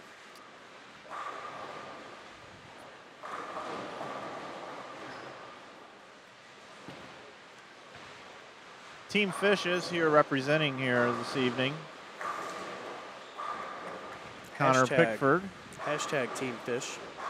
He's got a double going into the 10th frame, possible 227 left. Is that right, Brandon, with these scores? That is correct. Wearing his Team Fish t-shirt, and we allow that in our competition. I wonder how he feels about being able to wear the Team Fish t-shirt. I got a feeling you're going to go ask him. I am. All right, good. Going rogue. Maybe we'll cut this off when you're done. Why don't you shoot on over to 9 and 10? Okay, and, I will. Find out how he feels about it. Yeah.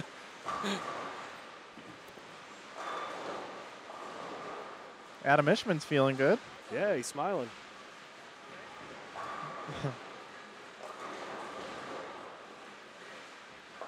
You know, Connor bowled on the same side of this facility for a PBA Tour title, just about 8 lanes down to the right. Really? On ESPN. You sure did. He was the #1 seed, 3 bowlers had to get there they had a 3-person battle off to bowl him for the title. And I believe he was beaten by, is that Mika? I think it was Mika.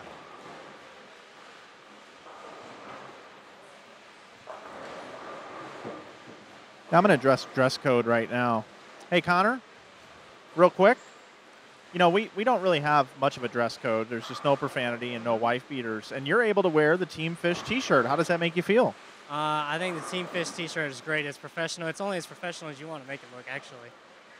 But That's a good I mean, response. it's cool. We're working on getting some polos. We started off with T-shirts, and me and Kyle are going to have some new polos for this week. So, I mean, I'll rock the T-shirt as long as I'm allowed to do it. Well, your guys' pair here, the 3 of you bowling on this pair, we've got jean shorts, we got shorts, we got the T-shirt, we got AJ with the hat on backwards and a T-shirt as well. You guys look comfortable. If comfortable off the lanes while I'm not on the approach is the word, then yeah, that's it. You got me there, because as soon as I get up to the line, I have no idea. So that's basically what we do here. We make you feel comfortable when you're not bowling, but when you are bowling, we make the lanes pretty difficult.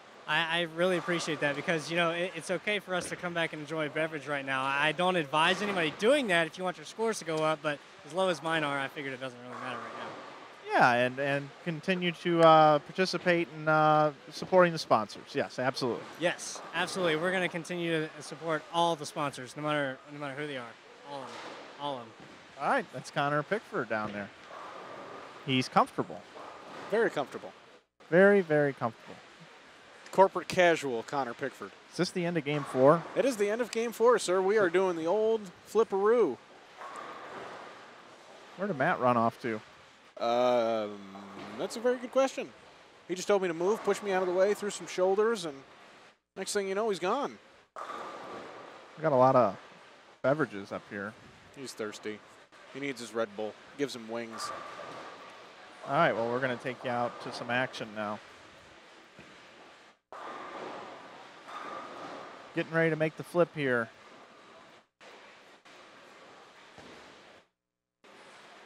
A couple local bowlers on 55 and 56. Where's that? Yeah, 55 and 56. Good to see some support from some of the local folks.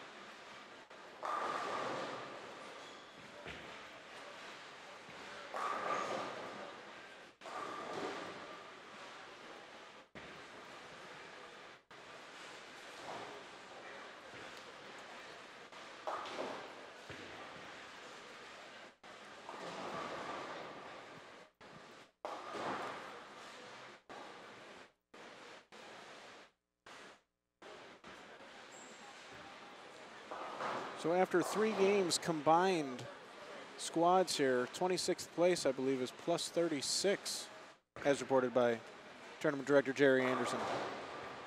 36.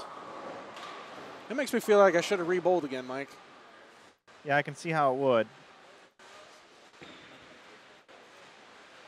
Well, you know what? For my first squad out, in a Mike Flanagan event, I will take even or close to it. Alex Hoskins leading after 3 games, huh? Yes, sir. Plus 118. Kid's got game. He went and took a nap. I know he took a nap between games. Re-energize.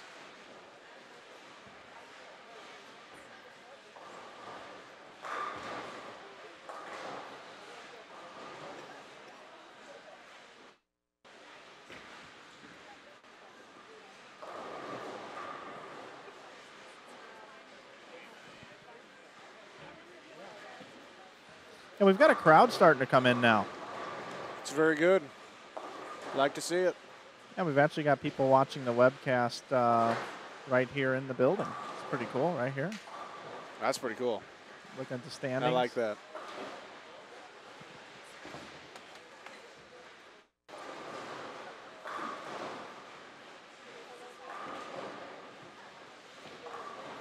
Very cool. It's cool when you got people with Wi-Fi in here. They're watching the webcast, looking at the standings.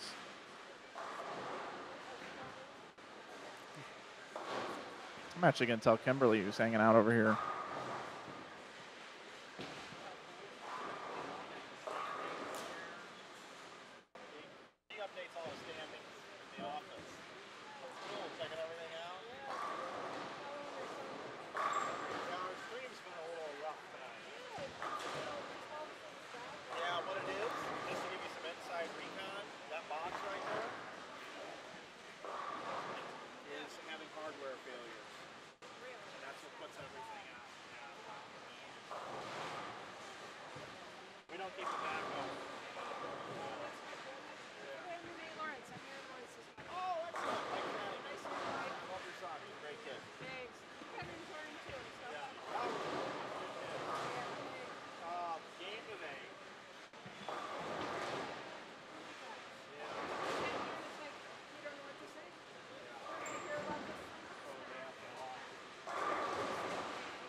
You never know who you run into when you're live streaming bowling tournaments. That is the truth. I just had the honor of meeting Aaron Lawrence's mom.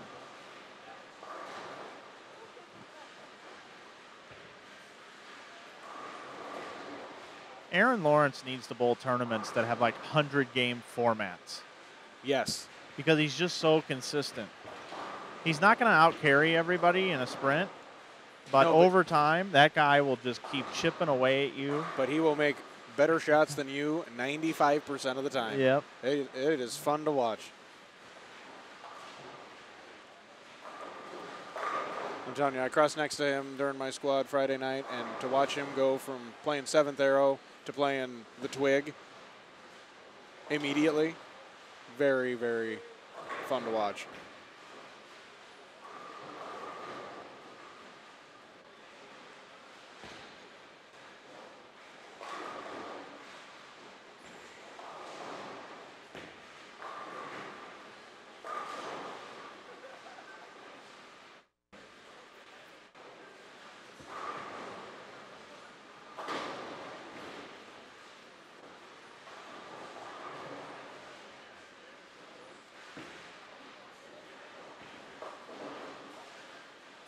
Want to give a shout out to Tom Hess, who's watching the broadcast tonight. Tom Hess, I know that guy. I don't know if there's any results in from Reno. I haven't looked to see that. I did see some scores earlier. I believe it was 400 and change over was leader. For how many? 8.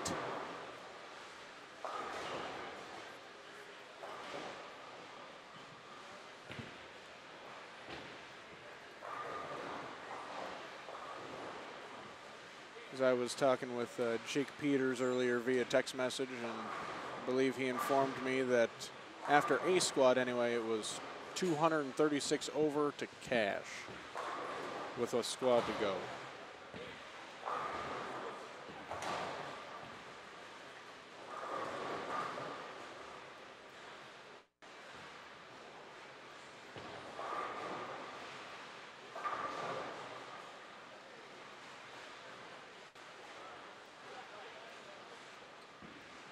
I'm going to find out.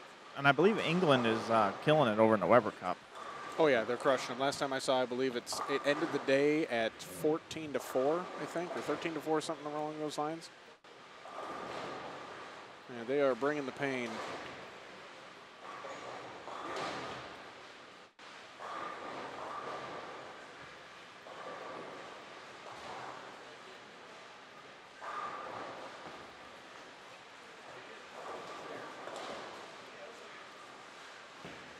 Welcome back. Thanks. I told Mike all you did Kurt was and Kendall? Yeah, I had to say hi. They came all the way out of here. course you did. Of course. No worries there. How many games did they bowl out there in Reno? 8, if I'm not mistaken. Okay. 459 over, yeah. All the way over. Huh? I'm sorry, Kim was talking to me. Oh.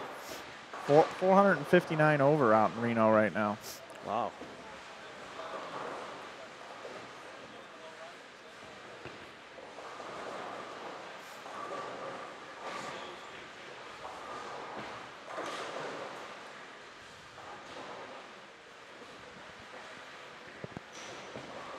Brian sent me a message, Matt, that when we get done tonight, he might call in and we might see if we can't stream on YouTube just going from the Mac Mini.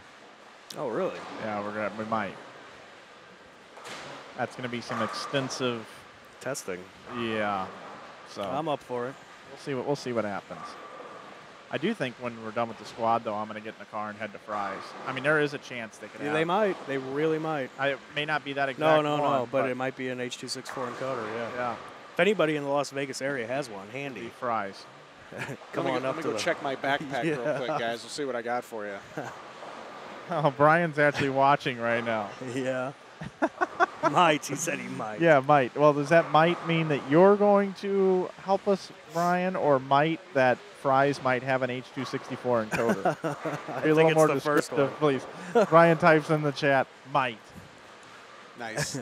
That took a lot of work. What we do on Wednesdays on Inside Bowling, we go might. That's great.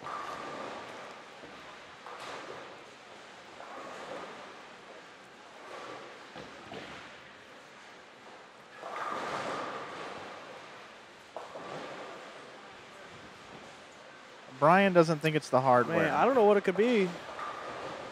I really don't. I mean, we couldn't eliminate the computer possibility because we can't get it on any.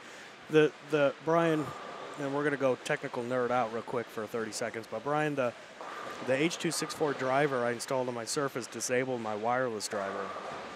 If you could call and help me re-enable that, that would be great. So I can watch Netflix tonight in the room. I don't even know what just happened. Sorry, we nerded out for 30 It could seconds. be. I mean, it could be my laptop, I guess.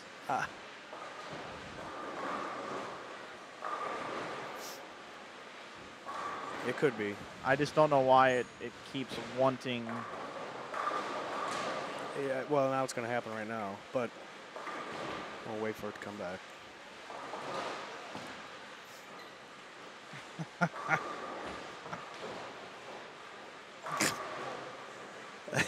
Yeah, well, you know, the help desk, they don't really deal too much in H.264 encoder drivers. Oh, that's great. Hey, we're going into game number 5, everybody. Let's go ahead and make that switch. Cruising along here. Welcome to game number 5. I'm Mike Flanagan, joined by Matt Turek and Brandon Albert from Logo Infusion.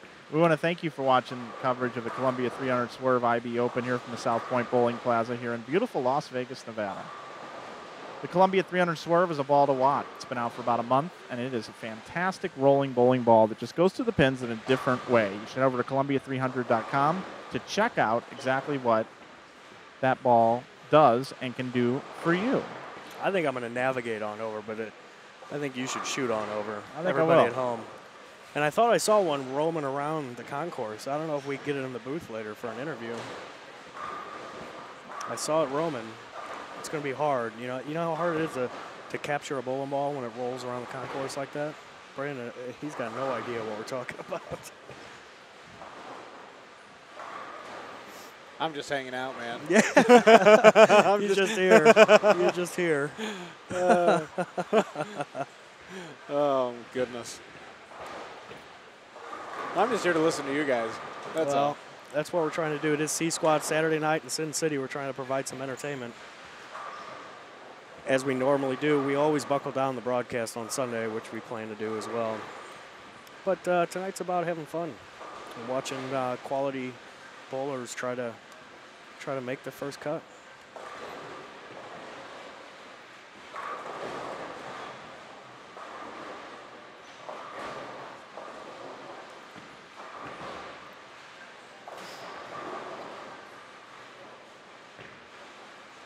Speaking of shooting on over, why don't you guys at home shoot on over to the Logo Infusion website and enter a coupon code of SWERVE, all capital letters, SWERVE, and you're going to get 15% off anything on their website. It runs through Sunday night or Monday morning, depending on where you live.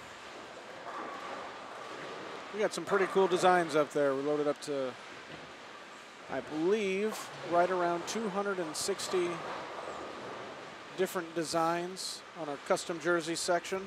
There you go. Right around 160 in our basic jersey section. All of our basic jerseys are manufacturer branded apparel, so you can go over and find your favorite Columbia 300 dye sublimated jersey and save 15%. I guarantee you'll find one you like out of all of them. There's a couple of choices to be made and plenty more to come in the next few weeks, folks.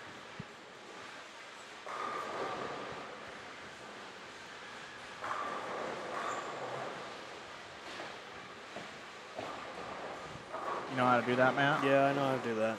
I work at the help desk, right, Brian? He wants to do it right there. He wants to do it on that one? Yep. All right. Working on it, Brian.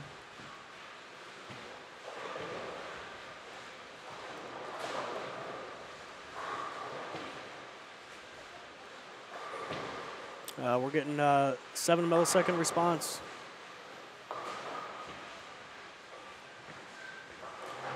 It's there. It's not cutting out even with the loss of signal.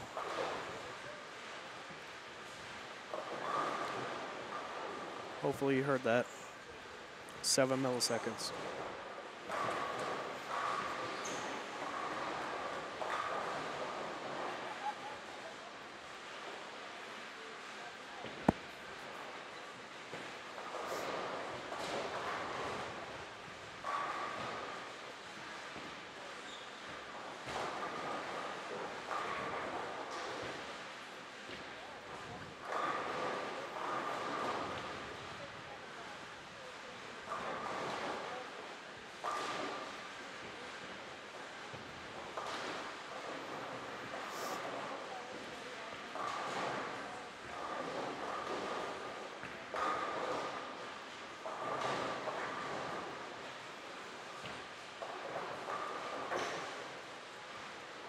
We could just take a screenshot of that, Matt. Well, let's let it run for a minute or so. Yeah, he wants to know the average and the peaks.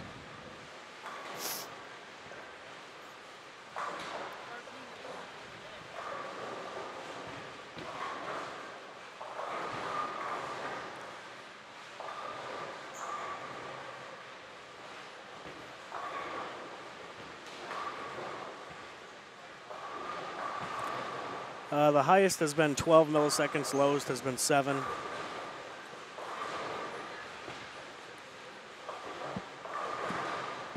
What are the numbers? You get about 10 7 millisecond responses, then you'll get a 10 or an 11, and then you'll go back to another 10 7-second responses, 7 millisecond.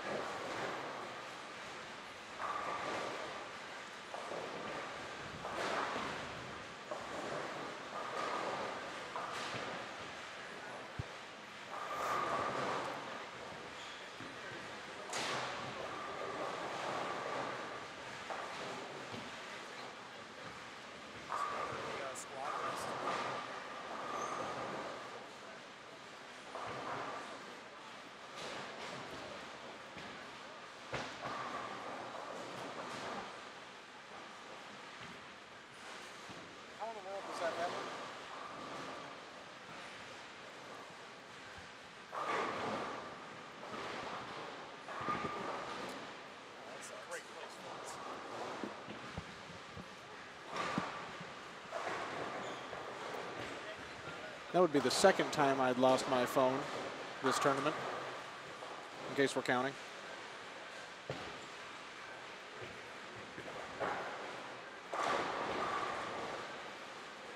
That's never good. It really makes you panic when you lose something like that, doesn't it? Yes, it does. I had it during my Friday squad go missing from the concourse. Oh. And I went up to the front desk here and talked to one of my buddies who works both the front desk here during when tournaments are in play and the front desk in the main bowling center. Asked if anybody turned in a phone. He said nope. Said okay.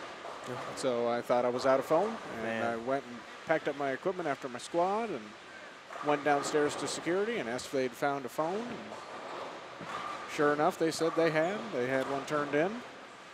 So I have no idea how it made it from up here to down there in a matter of 8 games, but at least you found it. I won't ask questions. I'm just going to be thankful that there's at least, you know, one honest person one good Samaritan floating around out there to give me my phone. Plus, it has a Dallas Cowboys phone cover on it, Matt. It takes a special person to be a loyal fan.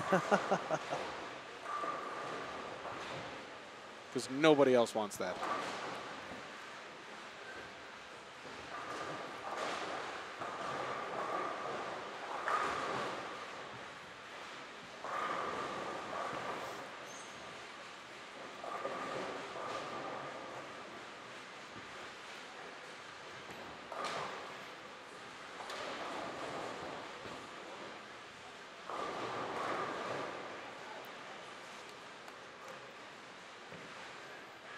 We're going to shoot on over to the high end.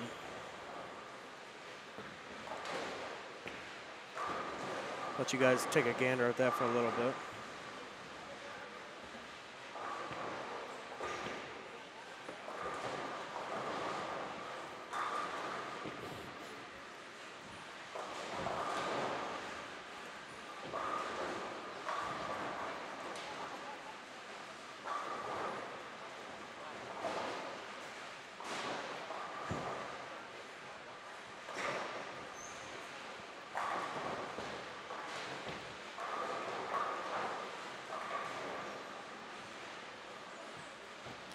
Do you think my laptop could be overheating? Possibly. Left side. It's not hot. There's no fans on the bottom, right? Nope. No, it's definitely not hot at all. Okay. I'm just sitting here thinking. No, I know, that's a good point. But I felt a lot hotter.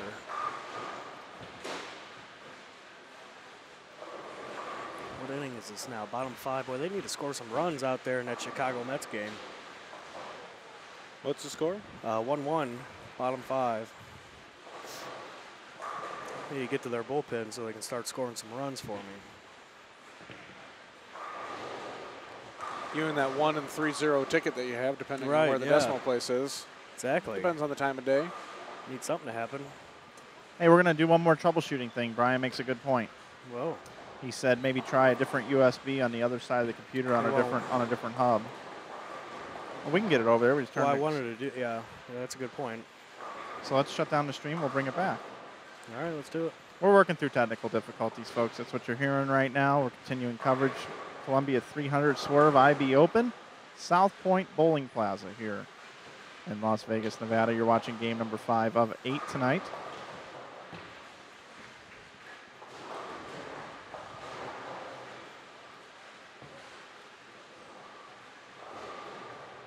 All right, here we go.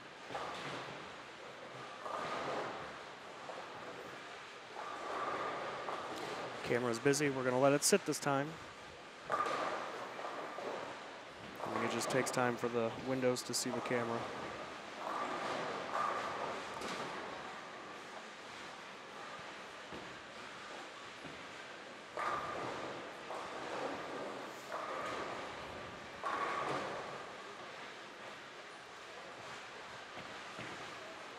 All right, and we're back.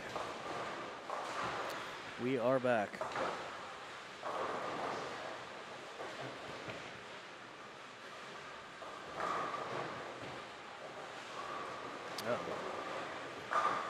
Oh, that can't be good. That's an error we've never seen before. What's it say? Your computer CPU is not able to encode at the desired quality, bitrate, and frame rate, resulting in dropped frames. Please lower the quality. And blah, blah, blah, blah.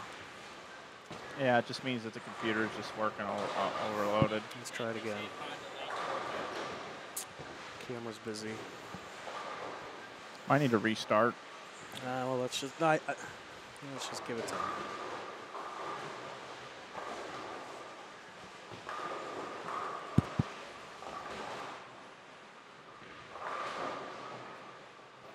Okay, we're good. I'm number 2, I think, right? No, you're talking right now. Coming I'm through. on 3.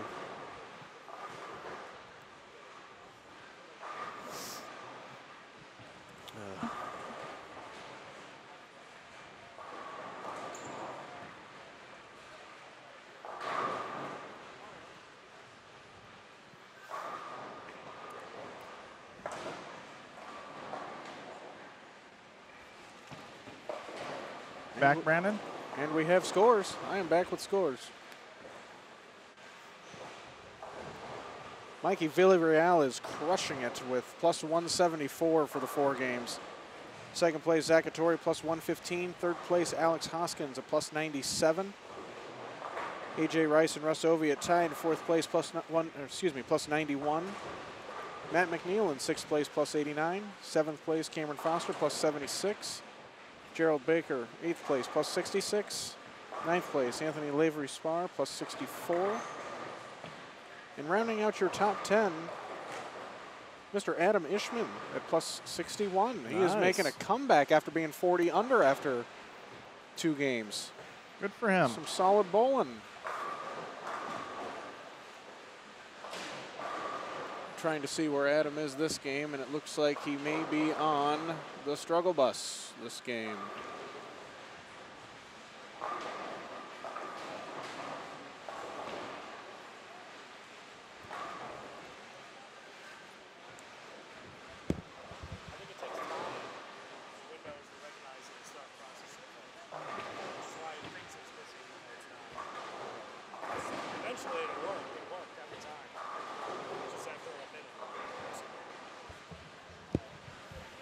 Okay. I think. That's what I'm betting on.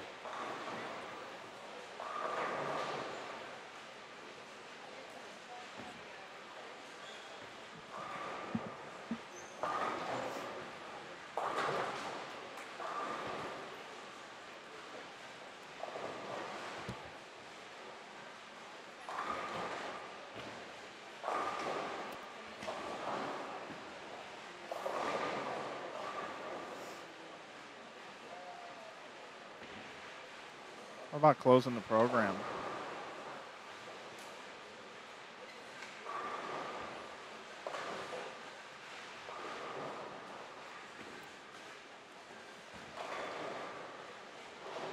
Brandon, these lanes aren't easy, man. There's some guys that are really good bowlers that are really struggling. You are correct. As I'm scrolling through the remainder of the scores here, just kind of eyeballing some folks that I think should be absolutely destroying this pattern. This pattern certainly is difficult. I mean, like you said in the squad room meetings, you wanted to create a pattern that was able to be attacked at different angles, and I think you definitely did that. That being said, the way the lanes transition is dependent on who's bowling on what lane and when. And it's certainly very unique how they develop throughout the course of the evening. Some folks select to play them from a little bit further in. Majority of the high rev players, and a lot of the straighter guys have been playing from substantially further right than that, anywhere from 3, 4, and 5 at the arrows. Down lane target of about the same, even a little bit of right to left at times. But a lot of the guys this squad have, what I've noticed now, are moving in and kind of trying to bend the lane a little bit.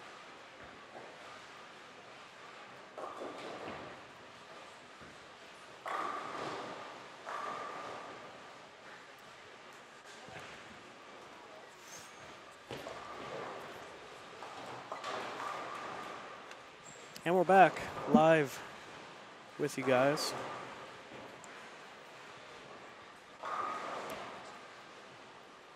Well, for the record, we have an update here. Mikey Villarreal has the ability to bowl with, it's going to sound funny, different fingers. So his thumb is actually, I believe, out of the ball now, and he is bowling with his pinky and his ring finger. Wow. Kind of changes his tilt a little bit, and clearly found something this block. Oh, it must be working then, huh? What's the scoop there?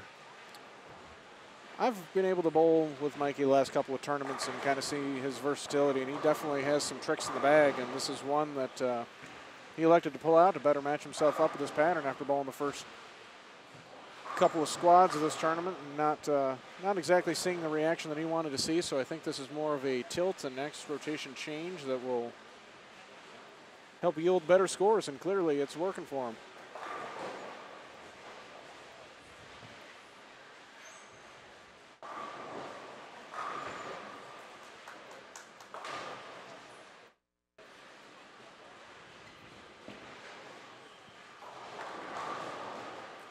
What's interesting about Villarreal is that he's bowling with JT and McNeil.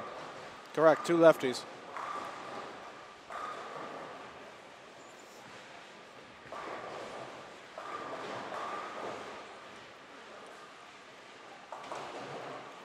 Is the RAM on there? Yeah, it's one of those smaller windows. If he zooms in, he can see it. Memory on the left column. 2.7 out of 7.9 gigs of RAM. Okay, perfect. That's nothing.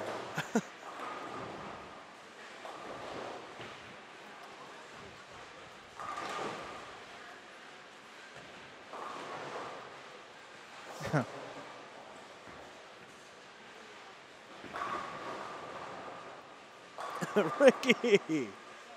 It's plugged into the wall.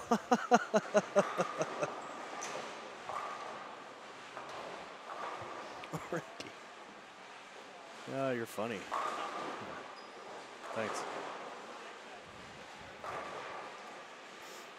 Yes, we've tried turning it off and back on again. That was Ricky's suggestion. The standard IT answer.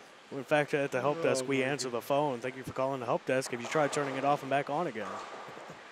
If not, please call us back. Yes. Did you check your TCP/IP settings? You want this dog? That's too funny. Family Guy. It's gonna rain. It's gonna rain. Oh. All right, well, let's get back into the bowling mode here. Adam is tearing up that score sheet.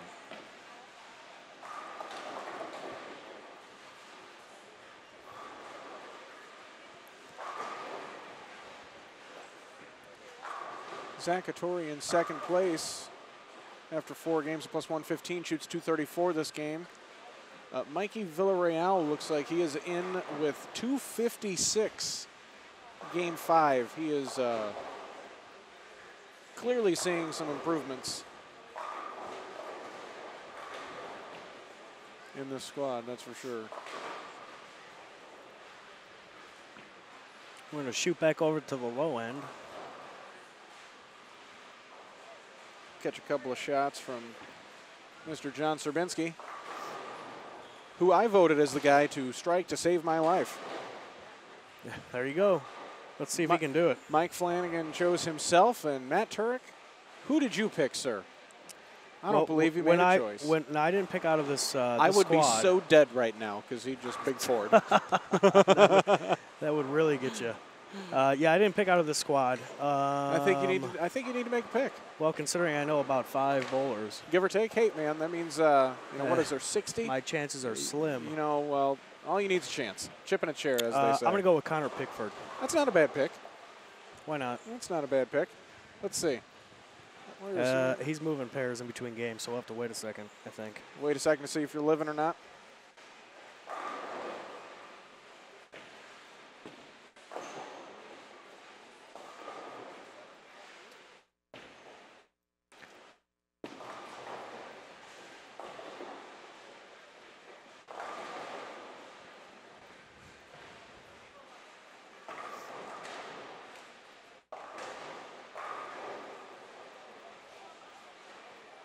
Off camera, Connor Pickford did strike, so Matt Turek is still amongst the living.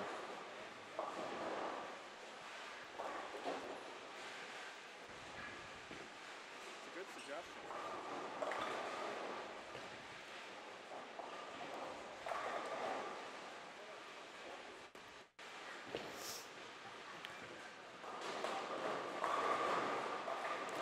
I'm gonna real quickly here off topic, build my graphic for Game 7. As we're getting down to the nitty-gritty here on Saturday. Is it already Game 7? Well, we're getting there. We're not quite there yet. But we're on Game 5. We're just building some graphics for later. Getting ready. All I heard was Game 7. I'm like, holy smokes, Game 7. Did I miss something?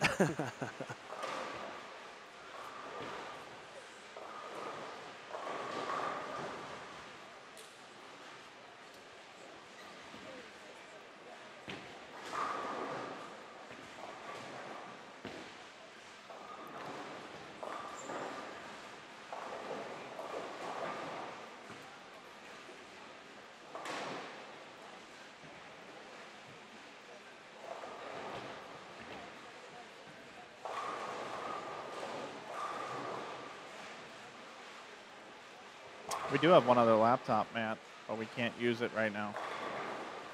It's not a bad laptop either. It's the tournament office computer. Oh.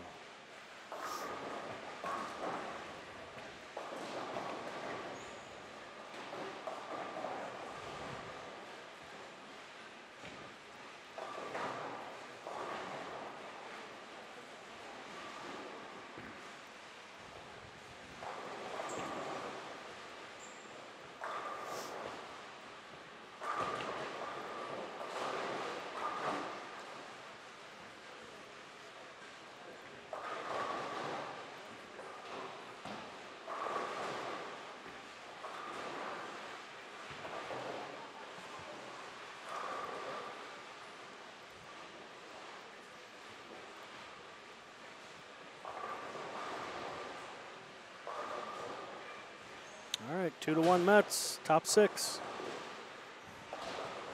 Are you happy about that, Matt? Getting happier. Halfway there. Are you happy because of your little bet, or are you happy because the Cubs are losing? No. And to be honest, I'm kind of rooting for the Cubs. I've always rooted for the team that knocks you out. That's fair. Yeah, That's I mean, fair. you gotta I'll be fair. back, guys, in a minute. All right. Okay.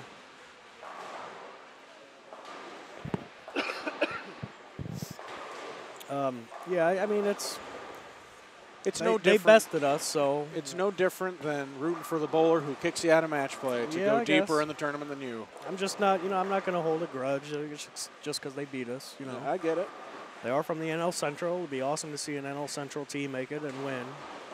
And, I mean, it's been so long for the Cubs, so why not? I know a lot of people who are Cub fans, so. I apparently became a Cubs fan earlier this year when I attended my first ever MLB baseball game with Jake Peters at Wrigley Field. First ever. I have Really? never seen an MLB game live in my life. And my first game was in Chicago at Wrigley. I believe they were playing the White Sox. It was when we were I bet out, that was fun. when we were out there for Junior Gold. We sponsored the Turbo Collegiate Expo and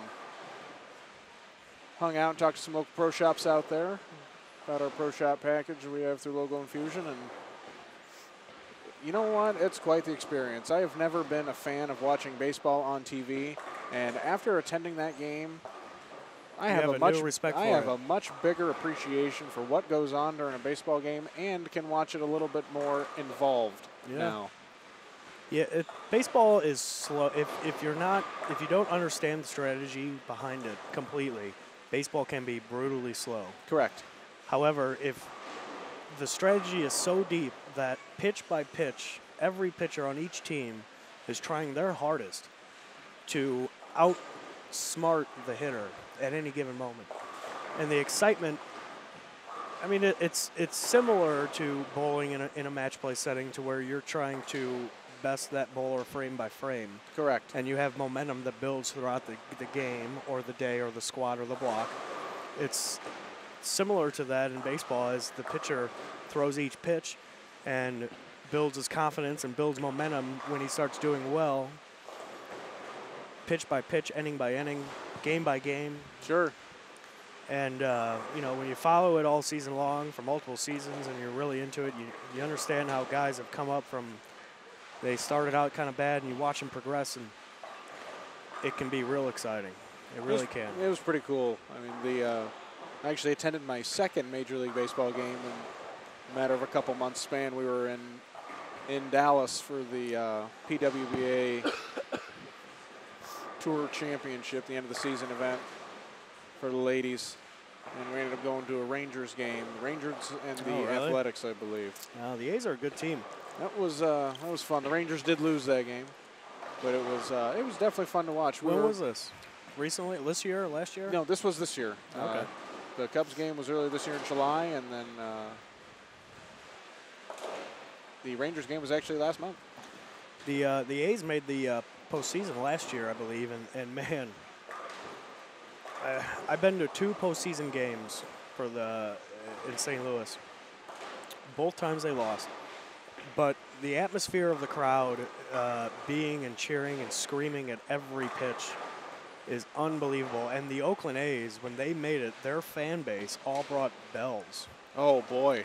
Okay, so they all had bells that they were ringing as the game was going on. Now, I mean, I can only imagine how awesome it would be to be in that stadium with that atmosphere at home, crazy. With your team winning and doing good. That'd have been a good time. It right would there. be electric, yeah. I think there's similar atmosphere and stuff like that during, say, for example, the Weber Cup. Yeah. England or, Europe against the USA right now for bowling. And I think it's folks overseas have a much more outgoing display of emotion when their team is doing well, I would say. Yeah, it's fun. I'm a fan of, bowling with a little bit of emotion and, well, I'm sure having to be okay to react to some shots. I mean, one example that comes to mind for me is a college tournament. Oh, absolutely. There's nothing better than college bowling. Imagine bowling league, okay, and then getting thrusted into a college tournament. wherever, especially a women's college tournament, where Yes. they've got chants going on every shot, every ball. Literally. Literally. Every Literally. spare, they have a chant for that spare. They probably have different chants depending on which pin you spared. Oh, I'm sure. You know, and that's like the difference between a regular season game in May compared to a October game in the National or American League Championship Series. Yeah, absolutely. It's amazing. There was nothing more fun than college bowling, man. That was some of the best times ever. Yeah, really. I've done it. I only did it for a year, and it just was. It was so much fun. That was a good time. And you're still able to get that experience when you go and bowl the USBC Open Championships. That's about the only time that I get that same feeling again. There's not too many big team tournaments that you can bowl much anymore. Yeah. I have an idea. Me and Ricky, hopefully he's listening. We have an idea for a tournament, and it's still in the planning stages. I probably shouldn't talk about it, but I am. A three-man trio tournament. Okay. Baker. Baker trios. Yeah, Baker trio. So obviously your anchor is the one that bowls the most frames. Yeah. Gets the one spot at 4, or do you have the 10th frame be bowled by consecutive players, depending on how they finish the frame? Oh, that's a good idea. I'm just here to help. Nah, I've never even thought of that. That's a Because good idea. then potentially you have every bowler, if you strike out in the 10th frame, every bowler gets 4 quote-unquote frames or shots. Yeah, that's very true. That's good. I'm just here to help you toss around ideas, Matt.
Ricky. I don't know what you're talking about there, boy. I got one. Woo. Somebody's having fun. Aren't you supposed to be working? No time for work. Time to watch bowling. Time to watch A.J. Rice coming up on lane 55. Working on a triple, open, and a double. And then up on... Get him. Up on 56 here we have Chad Pojas. On the front I'm six. not looking. Don't even say anything, man. Nope, I didn't. I don't know what you're talking about.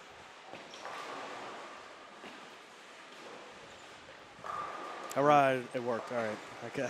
I did look in the camera. You see, it's cheating. But it worked. That's all right, as long as it works. Hey, it's not how. It's just how many. Let's take a look and see where Chad is in the standings here.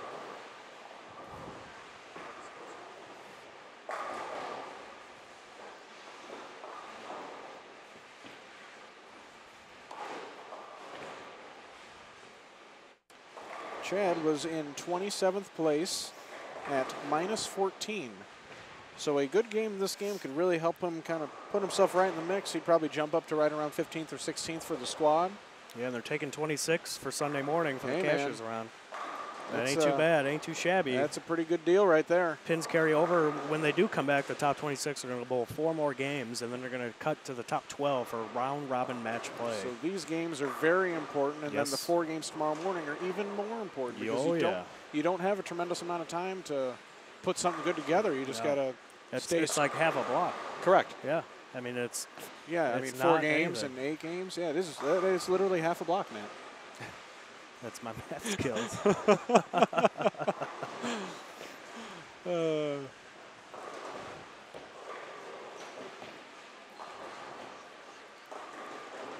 Chad Poha stepping up on your featured pair here.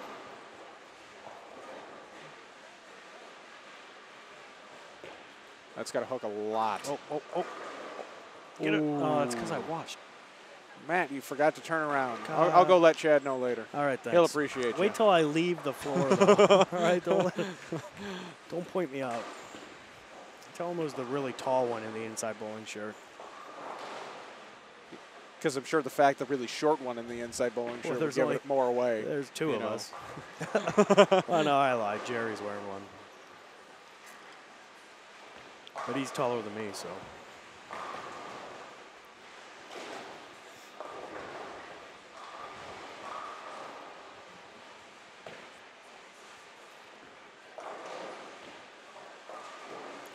Connor Pickford just missed the head pin, right? That's easy to do, Matt. I'm just going to let you know that. It looked like he got a little fast with it.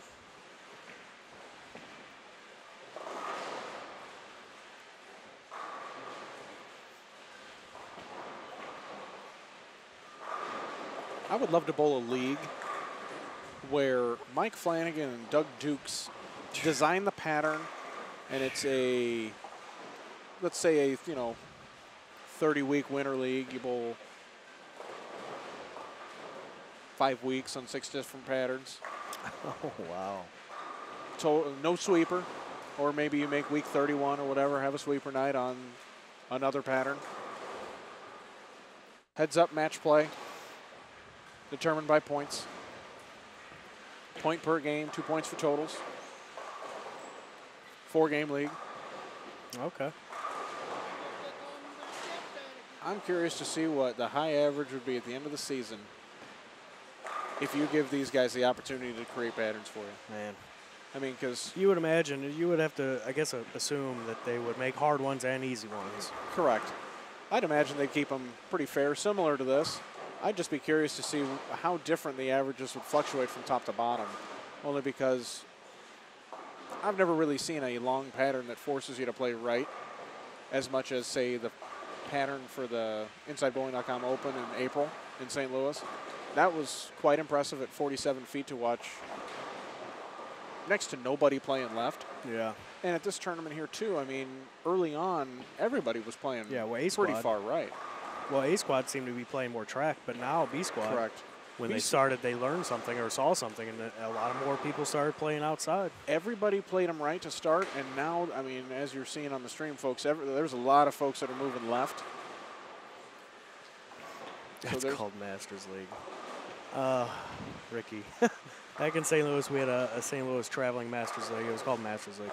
It was sponsored and all that, and it was similar because Mike did have a hand in making some of the patterns. Oh, boy. But Doug did not, so it's only half of your equation.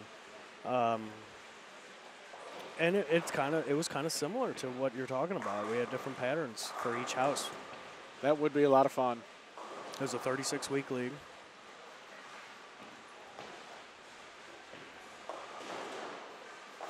It was a lot of fun.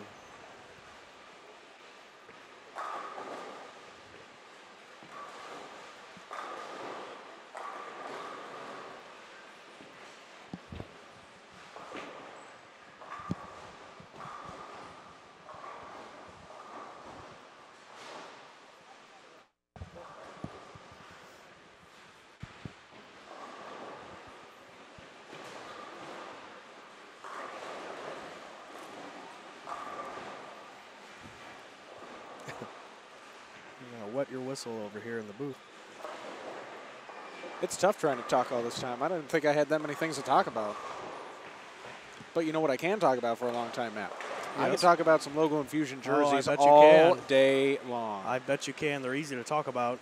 I bet they fly off the shelves, and if you're looking to help them fly off the shelves, isn't there a little something extra that you're giving away this weekend? I believe there's a 15% discount off of anything ordered on the website now through late Sunday night, early Monday morning, depending on where you live in the wide world we live in.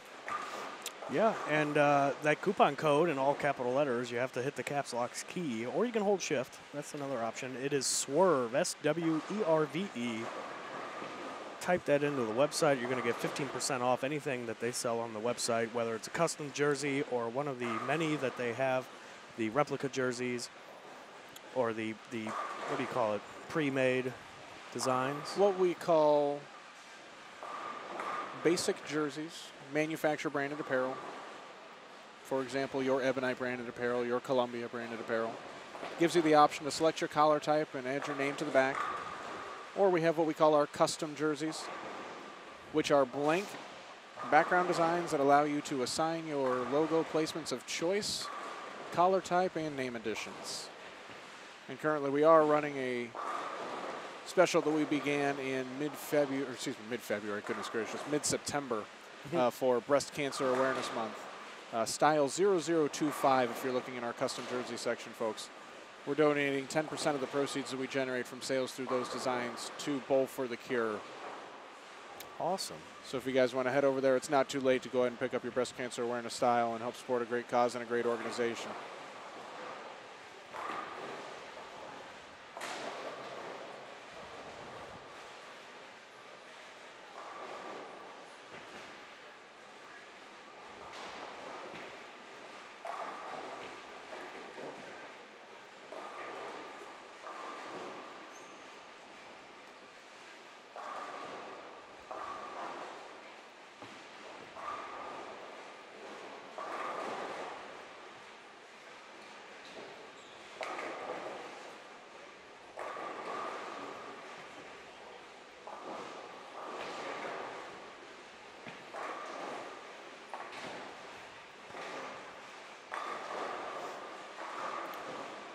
Looking at some scores here on the low end of game number 6. There's a couple strings, there's a couple spares, and there's a couple splits. Imagine that. Apparently we cut out about the breast cancer awareness. The jersey. Yeah, special. We have actually knocked the price down $5 at the base starting point. The style number is 0025 in our custom jersey section. We have 4 different color options and design options to choose from. 10% of the proceeds generated from sales of that jersey will be donated to Bowl for the Cure at the end of the month. So for anybody that's interested, head over there and check that out. You can use the coupon code, all capital letters, SWERVE, Swerve. Save yourself an additional 15% and support a good cause.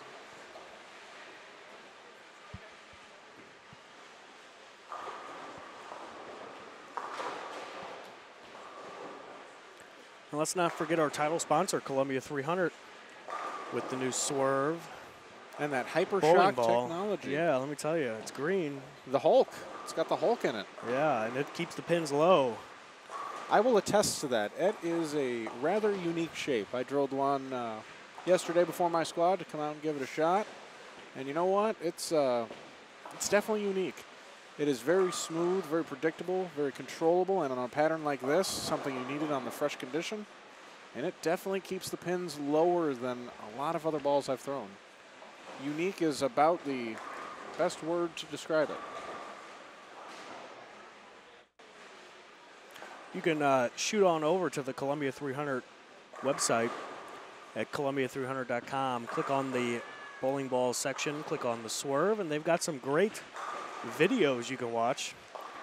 Demo videos. Who doesn't like demo videos? You can shoot on over and watch those and check out and plan how that would fit your game. Then head on over to your, well, I guess I would head on over. I'm sure Mike Flanagan would shoot on over to your local pro shop and pick one up. Shooting on over. That's an inside joke from our radio program that we talk about. Everything is shooting on over. Gotcha. You don't shoot on, you don't go nowhere. You just shoot on over. Shoot over there. Yeah. Gonna shoot on over to the restaurant. Shoot on over to the bowl. I currently have one of my coworkers here creeping on me around the top of the pillar here. It's quite entertaining.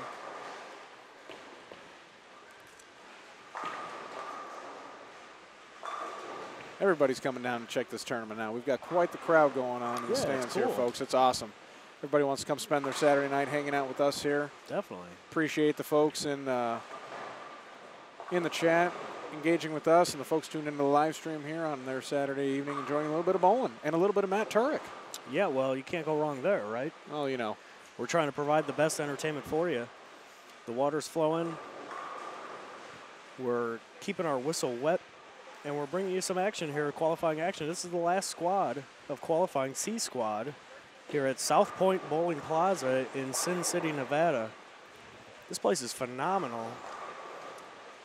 And tomorrow, we're not going away. We're not going home tonight. We're not going to waste all of our money on the baccarat table. We're going to go to bed, wake up early, and bring you coverage tomorrow morning of our Cashers round. The top 26 bowlers from all squads combined are going to make the cut, come back tomorrow, bowl 4 games, pins carry over. Then we're going to take the top 12, and we're going to bowl round-robin match play. That's when action intensifies and the heat is on. That's when we have some fun, more so than now. And Yes. we're having a lot of fun now, We so sure that says are. something. You're definitely going to want to tune in for that. In between checking out your football games. Cowboys have a bye week. I won't be. I won't be watching so any you'll football. be tuning in, or you'll be in the building. I'm I sure. will be in the building in the booth. Good. That's the way we like it. And real quick here, guys, I believe we are rounding out Game 6, if I'm not mistaken. We are. A couple of scores to watch. We had Anthony Lavery Spar in 9th place at plus 64, cracked a 258, I do believe. Wow. Nice. We had your tournament leader at plus 174, Mike Villarreal, struggled a little bit for a 167. I believe second place, Zach Attori at plus 115 had 234 or somewhere around that vicinity. Shaking things up a little bit. Our featured pair here on 55-56, I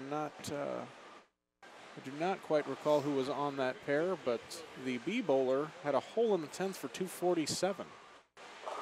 Gave away a lot there. That's challenging. And as I watch Matt McNeil throw a ball on lane 51, oh, he looks a lost. Big 4 minus the 7 in the 10th, and he does not look lost, Matt Turek, because he holes in the 10th and he's going to shoot 220. Oh well. So I was he just going off going- his reaction. He's throwing the palms up, but I did not see a score. But you're right.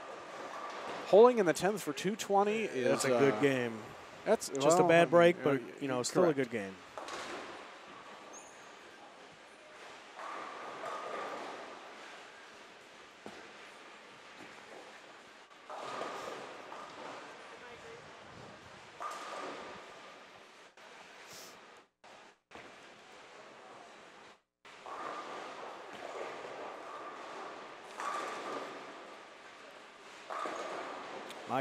Mike.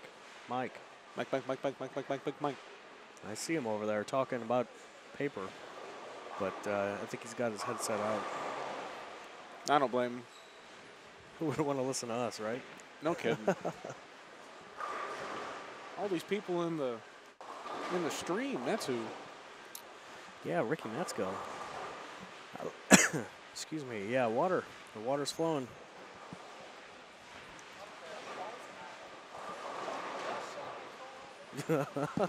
We have Matt McNeil coming into the booth to chat with us a little bit about that shot. All right, Matt's going to join us here real quick. Matt, what's funny is I turned around and watched the ball reaction for your big 4 minus the 7 in the 10th, and Matt Turek turns to me and says, "Man, I don't know if I like that." And I said, "You know what? But You I looked do a like the little 220." upset. Yeah. I 220 is liked it nice. off my hand. That was like one of the better shots I've thrown all day. So, it's I went high flush the lane before, so it must have just imploded, and I hit a little dry spot up front, and I paid the ultimate penalty, which is you never like to do on good shots that you're up there posing on, but that's way of the beast. When you split boards and don't miss anything from point A, B, or C, I guess it's very easy to carve yourself a dry spot to, at some point, big 4 out of nowhere. Yeah. Even Earl can't shoot 300. I know, right? Yeah, so, just keep plucking along here. I've had a few good breaks today, so I don't. You're going to give them back. They're going to come to you, and you're going to give them back. So at least I got a good-looking jersey, though. That's all. Absolutely. Oh boy. Matt McNeil, national staff for Logo Infusion. There you have it.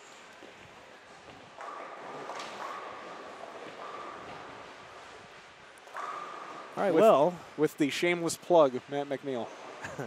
There's no shame in that game.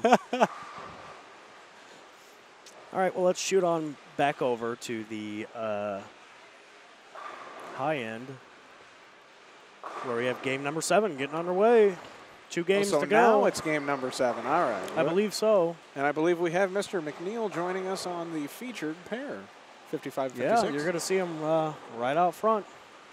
Live in action with, I'm going to assume, top 3 on this squad, Mikey Villarreal. Trying to get Mike's attention. Matt's over here flapping his arms, waving around, jumping up and down. He's short, so he needs a ladder to get a little higher. Okay, somebody's got to see me.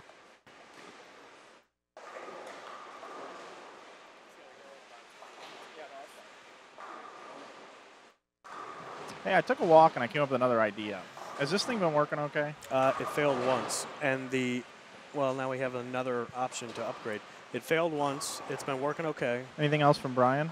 No, I've been trying to send him a picture, but it's failing too. It's still sending, and it's been sending for 5 or 10 minutes. I had a thought. Brandon's got a MacBook. You just want me to leave that with you? We're going to disassemble his booth. Yeah, you just want me to leave that with you? In all honesty, things might break down for the next, little while. Well, what I'm saying is this, we need to try another computer and see if that's the problem. How good is your MacBook? Well, we can compare it I've to had this it MacBook. for going on 3 years. long For have me, you it had that runs one? flawlessly. I save everything to an external hard drive. If we installed Procaster, Yeah, we could try it. and if it worked, then we know it's the computer. And we're not going to use this computer the whole time or anything. I just would be interested in trying it. You want to try it afterwards? Yeah, I wouldn't try it right now. Oh, yeah, all right. But he'd have to leave his As long as computer, he's and okay with but that. that's his baby. So It definitely is. I'm trying to think what other things we may have. Are you here tomorrow?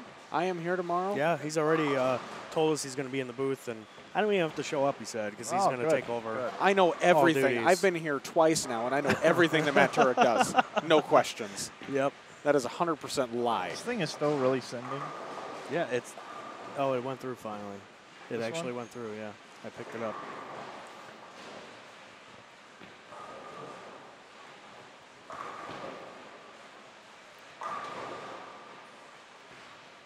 We've been having so much fun up here in the booth. I just want to clarify, this is game number 7, correct? Yes. All right. That's what I thought. But, I mean, I was on pace. I had this. well, I was wanting to just make sure. I might go buy a MacBook tonight Oh, my goodness. and then return it Monday. Oh, my Pay the goodness. $50 restocking fee. Return it. Well, you know what? There was a time when me and Ricky had to do something like I that, remember that. and we've lost signal as I say that. I wish you could hear that. Unbelievable. There was a time when me and Ricky had to do that, and you know what? It worked out. It worked out to our benefit. It sure did. Problem is, I wouldn't buy a good enough one for Brian. For Brian's taste. High Not standards, for his taste, but what we need. Well, we need the $3,000 one. Ricky says Walmart has a great return policy. Use once, take it back. They Yeah. can't say no, right? No, and you know what? I paid with a card, and they gave me cash when I took it back, just so you know. Wow. Just in case you ever want to play the system, folks, Matt Turek giving you Yep. life advice. Yep. I used to work at Radio Shack, and people would come in. They We still a- have those? Oh, not anymore. And we had a 30-day return policy, and people would come in all the time and buy something and then return it 7 or 10 days later. I bet that's an unfortunate common practice. Takes care of the bags, too. Okay. All right. Fair. Yeah. Thank you. So people do it all the time, to the point to where we would call it Rent a Shack instead of Radio Renter Shack. Goodness gracious. You could Rent a Shack it. Everybody did it. And you couldn't do nothing. Clearly We the cool couldn't thing do nothing about it. Well, you guys have policies and standards to abide by, so very interesting. Yeah. What was really terrible is it was a commission-based job. Did you lose money when Yeah, returns you would came back? when the return came back, you would lose the money. no. So that was what kind of made us so angry. Disastrous. Yeah. But that's the life of a retail job. That's correct. Mikey Villarreal, high flush for the double. Strike spare double. Ricky, it just wasn't what we were looking for. That was our excuse when we returned them. Yeah, got it. It just didn't do what we thought it was going to do. Of course, because you didn't have the opportunity to read anything that it does or ask questions. Oh, we live streamed the whole tournament. We had to buy cameras one time. We left the cameras 500 miles away. So we went to Walmart and bought cameras and returned them 2 days later. It just didn't work out. It just didn't work out. They just, I don't know about them. Ricky. Can you imagine if that happened to bowling balls? Yeah, well, we'll drill them, and it just didn't do what I thought it would do. Someone go ahead and take it back. Yeah, right. Well, don't you wish you could do that? Some people probably do wish they could do that. You're correct. Oh, Matt McNeil, stone cold nickel. Man.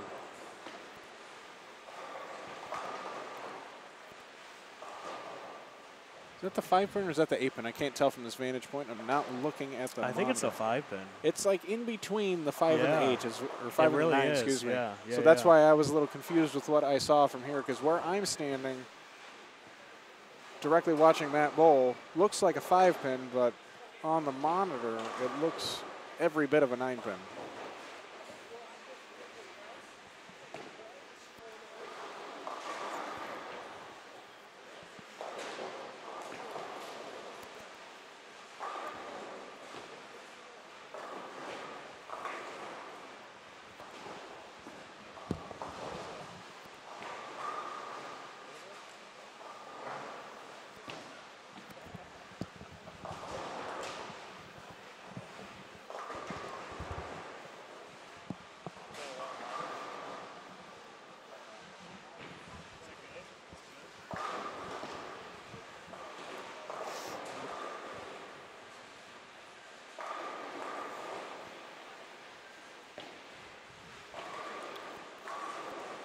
Mike.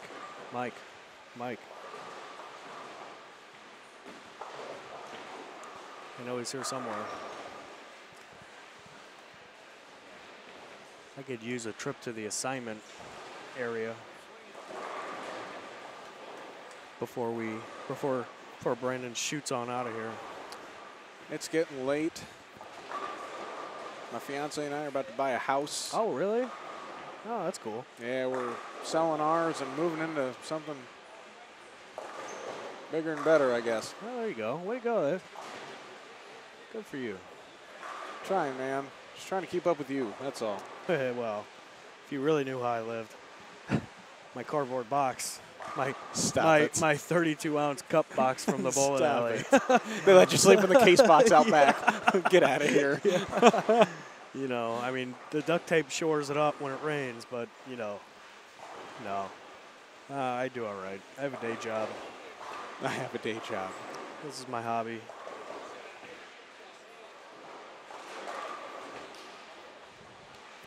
Folks tuned in, you can see on 56, if you want to look closely at Mikey Villarreal's hand at the bottom of the swing. I believe he is still using his ring finger and pinky on the ball. It's a little tougher to see here from where we're standing now, but you guys might be able to see a little bit better on the stream. It's quite unique what he can create. Yeah, it's interesting that I did know one person that would do their ring and pinky for a spare, but they weren't two-handed. They didn't take their thumb out or anything crazy like that. They just moved from the middle two fingers to the ring and pinky. Gotcha. And I guess because it's a weaker, you're using more of your inside part of your wrist and hand, that's what they did for the right side spares being right-handed. Sure. Very unique.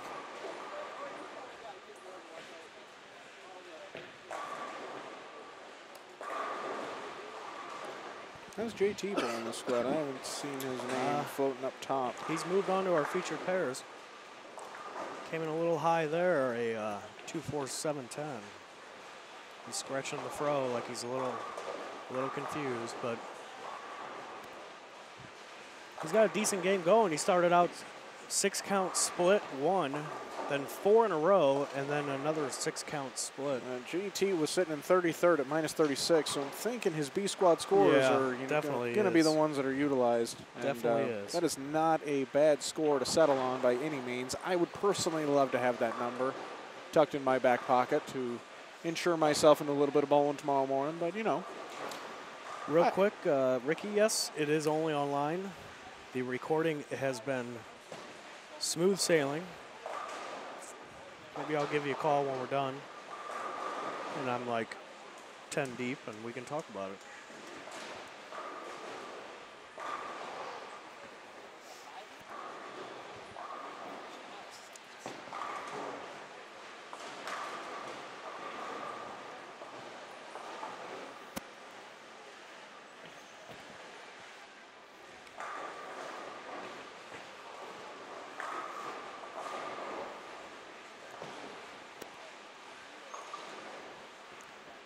I'm going to step out for just a second, Matt, Yeah, make sure. sure all my display and everything is good to go to hang out for the evening before coming back bright and early. Yep. All right. We'll see you soon. Brandon Allard. There you have it. Logo Infusion. Head on over, shoot on over to their website, actually. They've got a coupon code, 15% off anything on their website. Coupon code is SWERVE, all capital letters, SWERVE. And by the time you guys hear this on YouTube, the sale will be over, but now we're back. So SWERVE is the coupon code, SWERVE. Type it into the Logo Infusion website. You'll get 15% off anything on their website, including custom jerseys.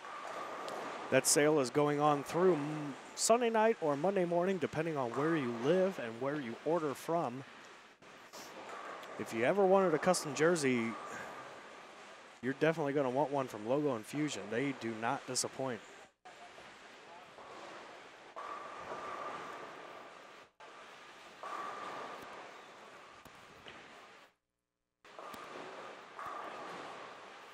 So game 7, both sides of the center of the stadium are equally matched.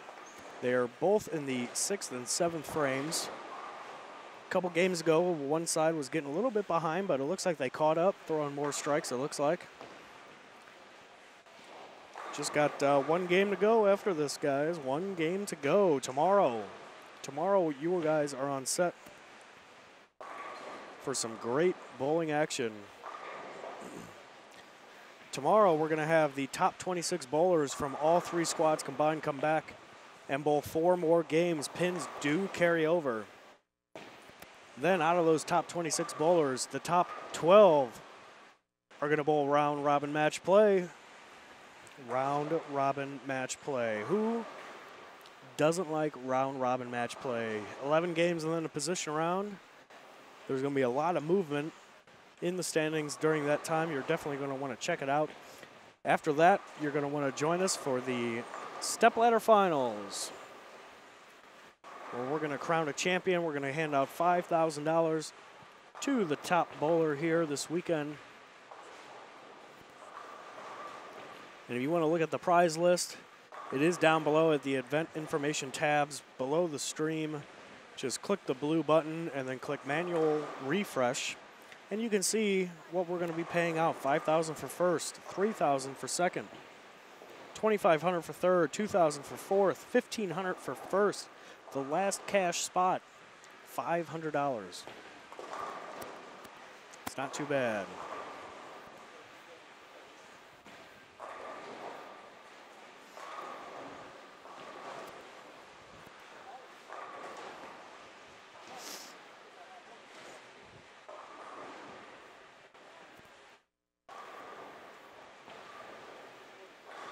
I got something funny for you, Ricky, when I give you a call a little later.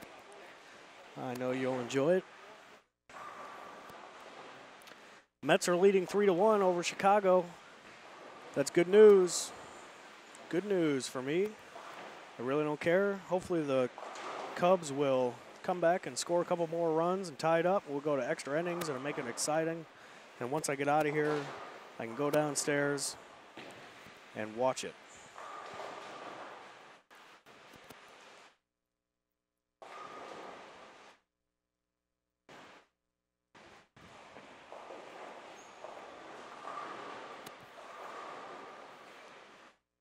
We're going to get a look here at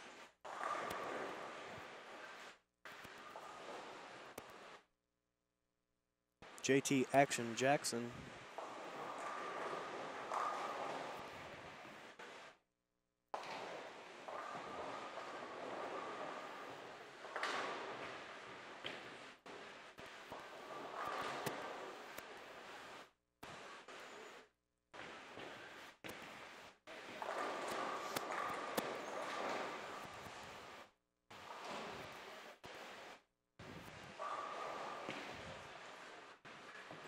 So he puts 10 back. That guy's a good guy. He just scored a reoccurring role on a TV show. It's on Friday nights on NBC. I'm drawing a blank on the name. Where did that come from? I was done talking to Chuck Gardner for a minute. Holy cow, I'm back. there you are. Yeah. Woo! I could use a pit stop here. All right, go for it. Before we end up closing it out. Yeah, I got it. Brandon had to leave, right? Yeah, he's coming back. He might say one more thing. All right, Brandon. You What I getting out? Signing off? I do believe it is about that time. You Say missed goodbye to a everyone. lot of LSs, and you missed JT throwing a strike. Well, the rules are I can't leave in the middle of a string, and currently Matt McNeil has a triple going, 268 max score. So it looks like I will hang out and spectate this last little bit. Yeah.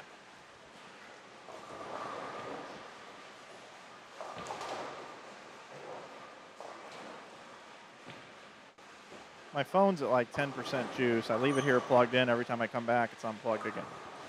Why does that happen? I blame Matt. Yep, that's what we do. And Matt McNeil continuing the string. See, can't leave in the middle of a string. Mike, did you know that rule? No, I did not. That is the rule up here on the left coast. Game number 7 of 8 here at the Columbia 300 Swerve InsideBowling.com Open. 127 entries. Mike Flanagan here with Brandon Allred, who's about to leave for the day. One last plug for Logo Infusion. You head over to their website, logoinfusion.com. Put in the coupon code SWERVE, all capital letters, SWERVE. You can save 15% off of the Swerve gear or any gear that you would want. That is correct. We're using Swerve because it fits in nicely with the weekend, and it's a cool word. Swerve. Swerve. Swerve. It's kind of like whenever you're driving down the road, somebody gets into your lane, you have to swerve out of the way. You have to swerve to avoid all the transition that's going on out there right now. Yeah, you do.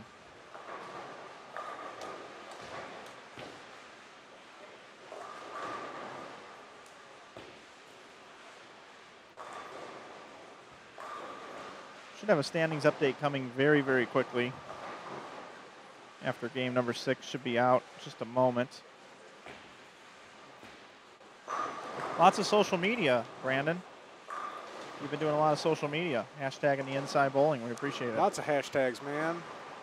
Hey, are you going to set up Monday so I can come by? Come by headquarters? Oh, absolutely. I'd like to meet with Ken. Can you maybe get with him and see what would be a good time for me to swing by and meet with you guys? Time of your choosing, sir. You let me. Probably like 11 a.m. I will make arrangements. Okay. We'll give you the little nickel tour and show you what we do. For those of you who don't know, at Logo Infusion, we manufacture all of our dye sublimated apparel in-house. We do not outsource any of the process. We control it from start to finish, from artwork development to printing directly on the fabric, to cut and sew the product, sewing it in-house and shipping directly from our facility about 10 minutes up the road here from South Point Bowling Plaza.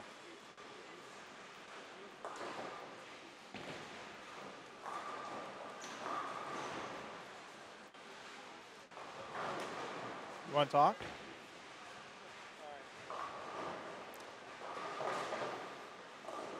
Should reach. Joining us here in the booth, my Joining brother from another mother and Logo Infusion regional staffer, Zachary. Zachary, how's Hi. the bowling going? It's better this block than the last block. The last block was a little sketchy for you. in my off time, I do occasionally ball rep for Zach, so I get to enjoy his presence more often than not. I've drilled bowling balls for Zach for, goodness, how old are you? 22. How old am I? It's been a long time. You're old. Thank you. Zach, thanks for bowling, man. No problem. I actually always wanted to bowl the IB Open, but it's always been, I mean, didn't it originate in St. Louis? You are correct. Yeah, So this is just another one. We're just using the same name. Adds a little credibility, kind of like, hey, In-N-Out Burger. Now there's one at my house. Inside Bowling, IB Open. Oh, I got one by my house now. Oh, go bowl one. I got one in my region. Yes, and I do like this building, so. Good. Your track record is okay in this building, I'd have to say. Oh, I actually have to bowl. Oh, weird. And Well, thank you for having me on here to ask me. signing out. Yeah, you're getting out now, huh? Signing Thanks. out Hey, after 3 finish out seconds. strong. Thank you. All right, Thank man. you. There you have it. Zakatori joining us. Briefly, but, you know, Hey, Chief, you short, sweet, to the point.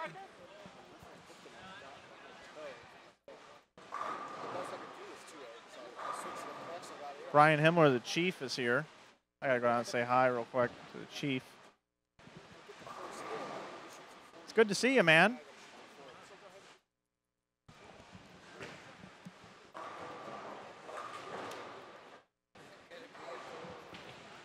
No, it's awesome. It's awesome up here. Brandon, you getting out? I am going to have to sign off there. All right, Mr. Brandon, Flanagan. thanks for hanging out with us all this time. Appreciate it. Of course. See the viewers turn you tomorrow down over morning. here. Yep, we will see you tomorrow. Bright and early. More coverage tomorrow with Brandon. Yes, sir. Thanks. See you, brother. Hey, Chief, just come over here for a second. We'll have a normal conversation. We're just going to have a normal conversation.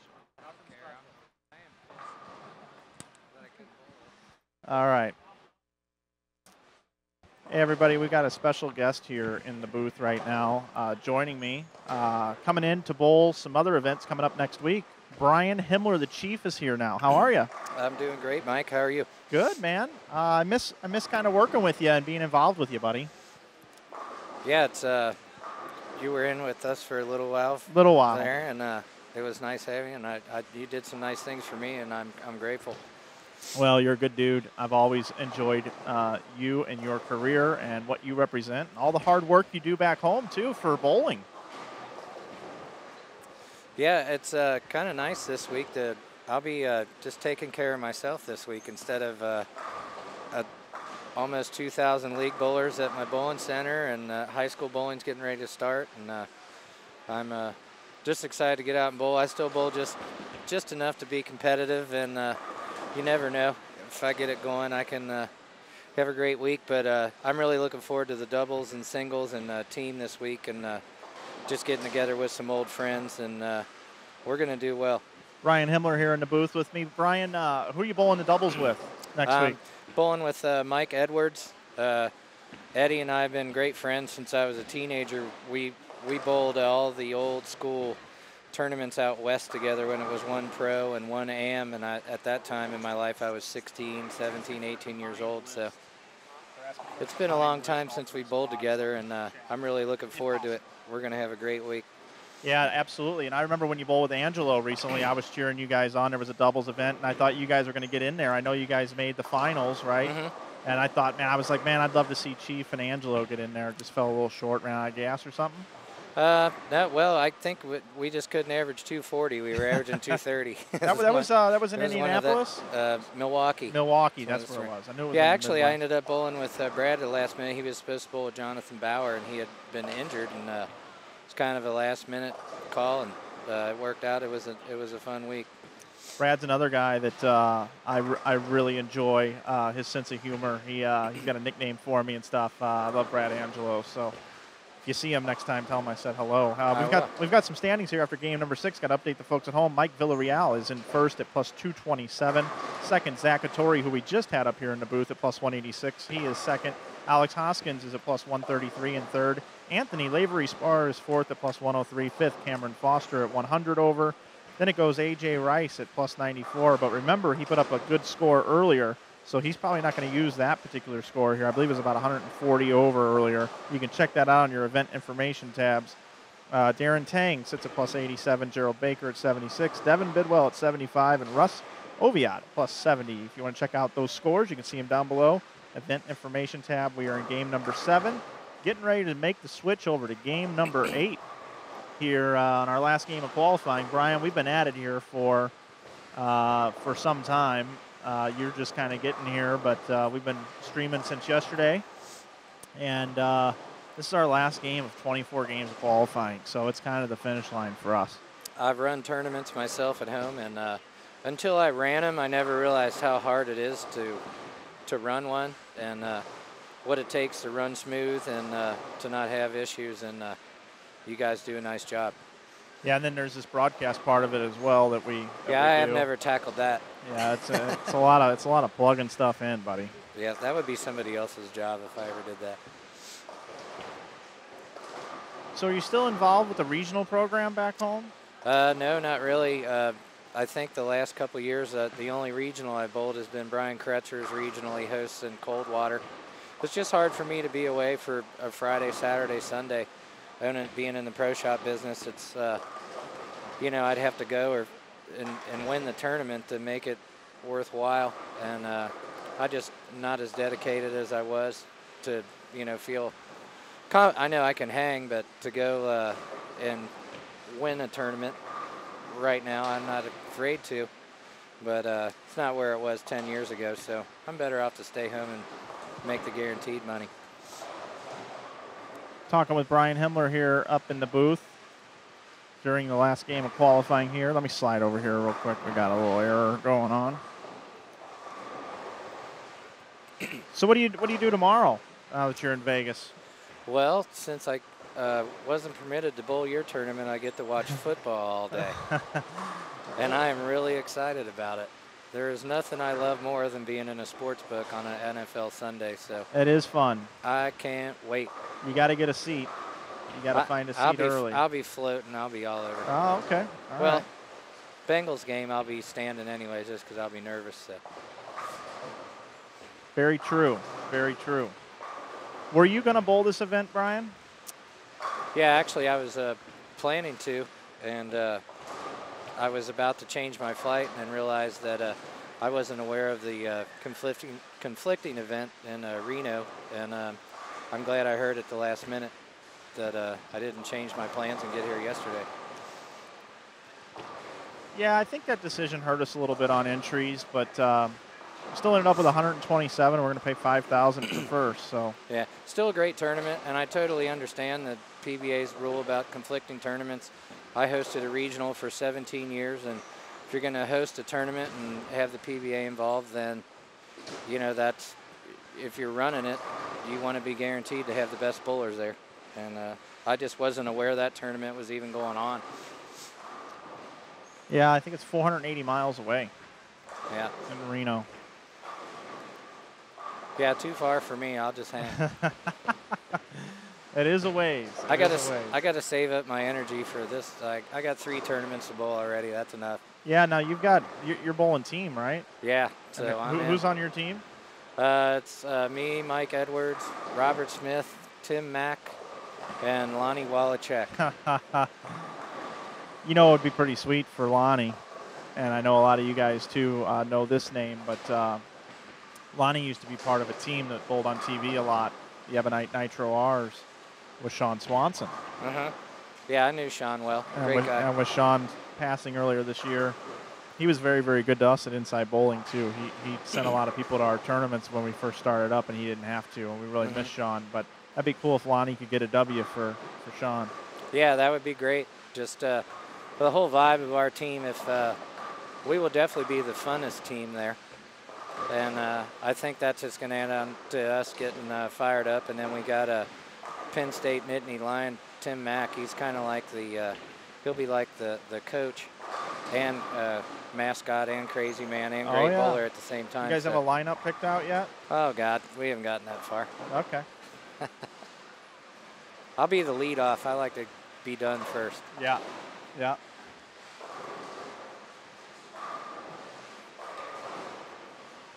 But yeah, I'm just excited to be here. I've been working hard at home and busy family. I don't get on the road as much as I used to, and just fun to be here and see everybody this week. It's going to be awesome.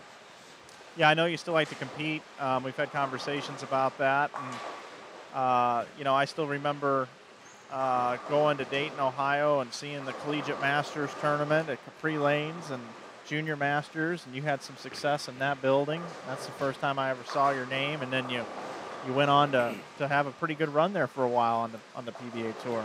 Yeah, I was pretty fortunate growing up as a junior bowler to have a lot of competition, statewide, where it wasn't like it is now with all the teen and junior masters and junior gold and all that. You know, who knows? I might have stayed longer as a junior bowler, Right. but I moved up when I was 15. But pretty much everything that you could win, I won before that. And it was a good move. I made some nice money while I was in high school. Yeah.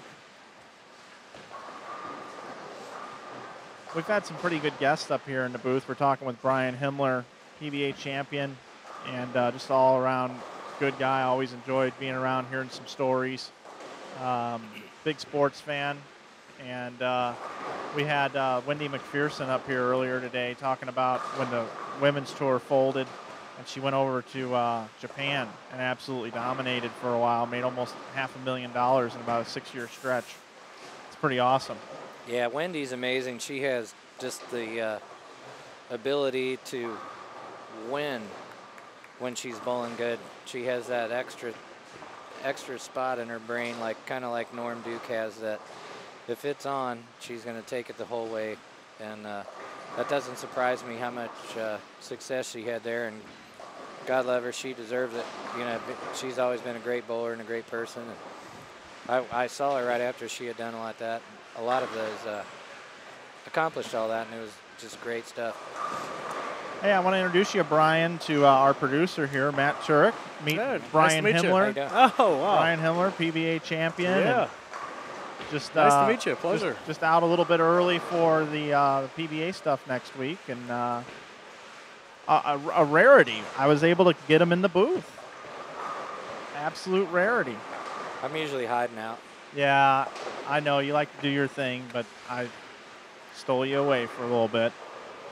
Game number 8 of 8 here for the C squad qualifying here at the Columbia 300 Swerve IB Open, the South Point Bowling Plaza. This is the 24th game of qualifying right now after 6 games of this squad, with all squads combined. Plus 50 is the number to cash and make it to tomorrow's cashers round at 9 a.m. Of course, we'll bring you coverage at 9 a.m.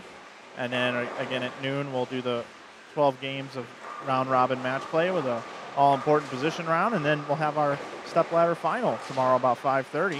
Hopefully Chief will come over here and enjoy a couple of Frosties after winning a bunch of money in the sports book, and maybe watch the finals with us. I'll be in the sports book. I might sneak over.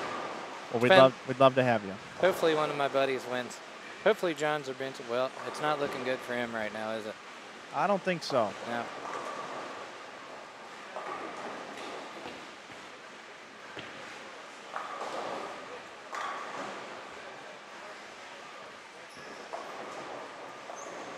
This pattern's pretty difficult, Brian. I don't know if you've had a chance to check it out or not. You good at reading lane patterns? No, I haven't looked at what you guys were using for the tournament. That's a little contraption that Doug Dukes at Kegel and myself came up with. A little 1.83 to 1 ratio. I would just probably be standing left and throwing right. Yeah, you would. You'd be hooking the whole lane. And if it didn't hook, I'd just change balls. That's a tip right here you just got from Brian Himmler. Just stand left, throw right. If it doesn't hook, change balls. Or hit it with a pad.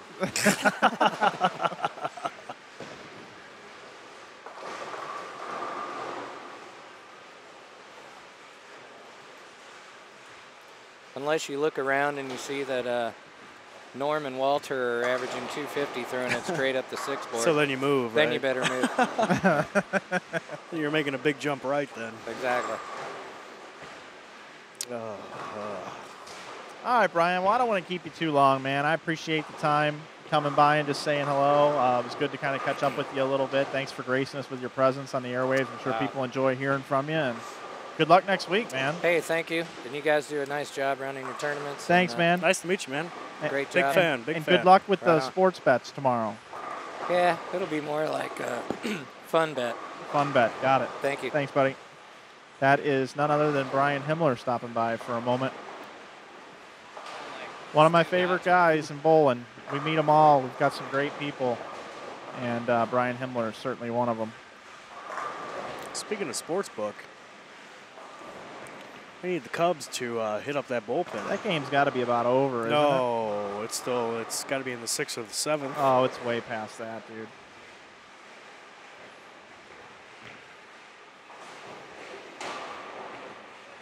top 7, New York was winning 3-1. That was 42 minutes ago, so yeah, it might be over.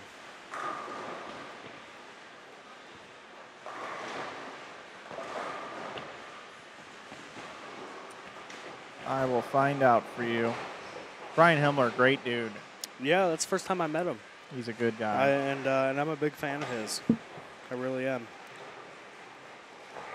It's kind of cool to meet him out here on the Hey, it's on the 4-2. West Coast. It's 4-2. It's 4-2? 4-2, so you got at least a push out of it. What inning? Where's it at? It's going into the bottom of the 8th. Oh, there's still time. Come on, Cubbies. Who's up? What is it? Bottom of the 8th, so New York's up? Still where it's at? Yep. 4-2.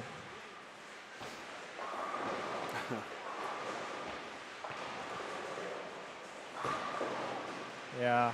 It's bad. What time is it here? It's early. 8:46, 7:46. Yeah, I put this one in here late. Oh, not that one. Nope, that's the one we did earlier. How funny would that be if that worked out? Have you been watching it? Oh, it's tomorrow. Oh, it's tomorrow. Yeah, it's Sunday. You're right. Yeah, here's the other one I got. I did this one. Well, New York and the Cubs are going to play again tomorrow.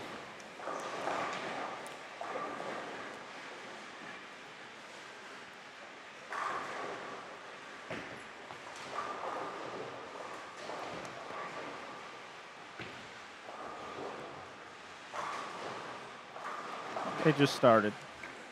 Oh, man. You might clean up. No, I need it. I bet you do. It's not bad. There's good turnout.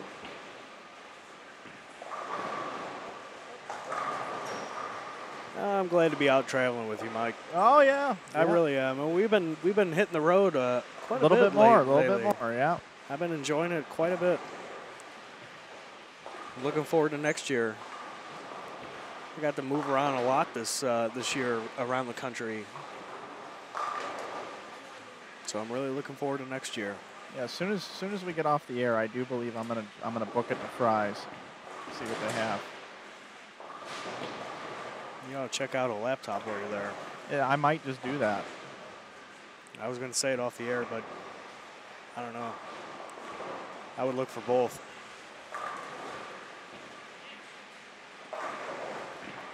It's a shame that we couldn't rule it out.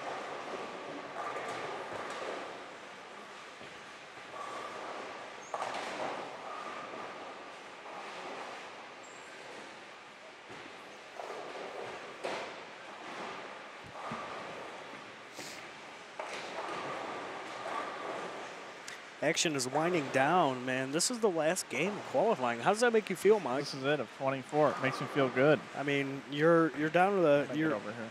You're at least halfway through, more than halfway through, of your inaugural event here on the West Coast, the Columbia 300 Swerve InsideBowling.com Open. It's pretty awesome.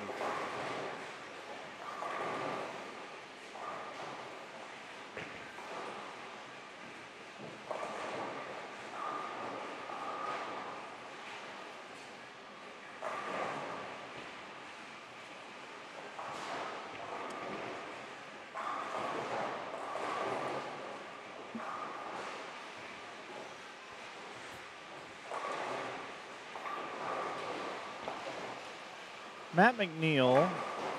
Okay, so Ricky Matsko texted me this.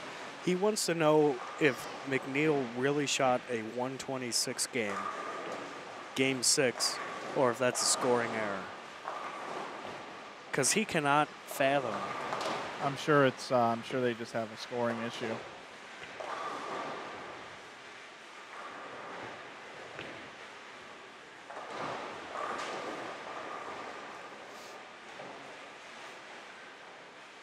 He was plus 28 after 6. Yeah, that's probably not right.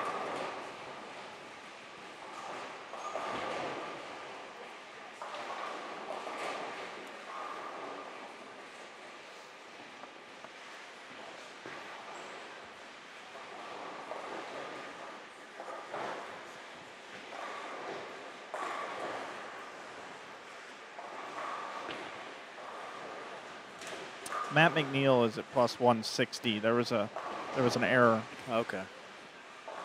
Should be updated on there.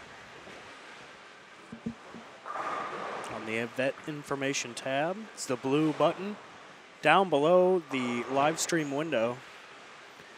Click on it, then click manual refresh, and you'll get to see the standings.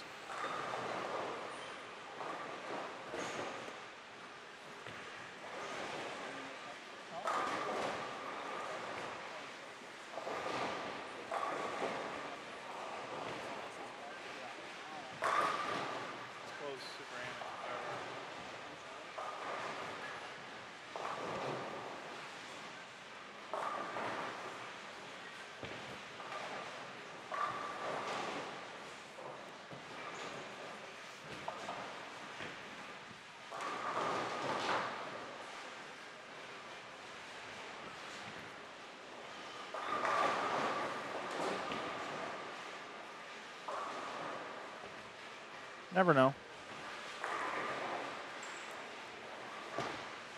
Brian made a good point earlier about that being USB 2, these ports being USB 3. You're sure that they are? Yeah, because they're blue. Oh, yeah. This port being USB 2, and the drivers might conflict. Yeah, but we use this computer every time. I know. You're right. You're right. Which is kind of, you know.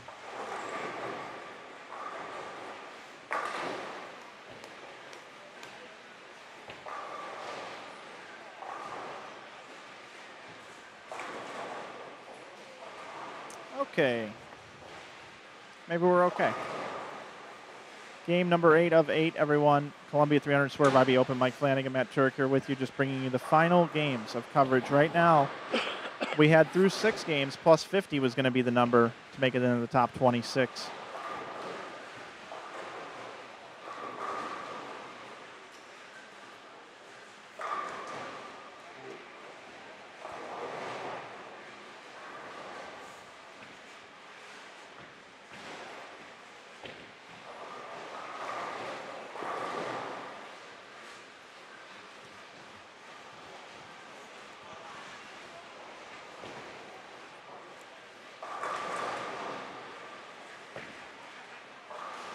It's the craziest thing.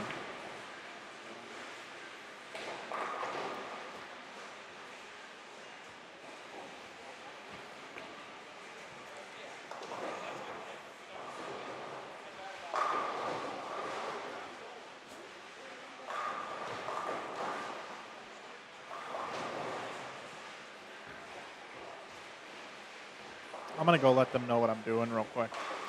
What are you doing? I'm going to leave. Okay. You're watching the end of game number 8 here at the Columbia 300 IB Open.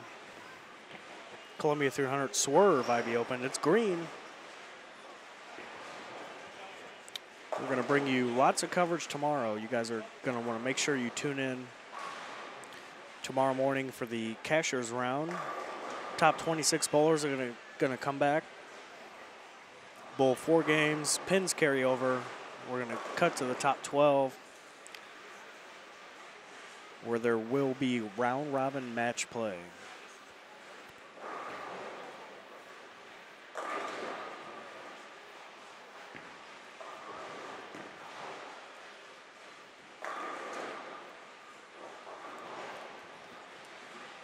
Okay, Matt, that's the plan then.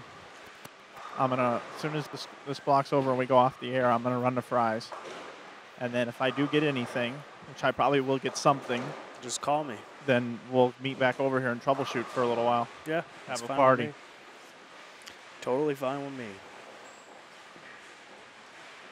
As a matter of fact, folks, let's just finish this up. Just because we got to troubleshoot for tomorrow's broadcast.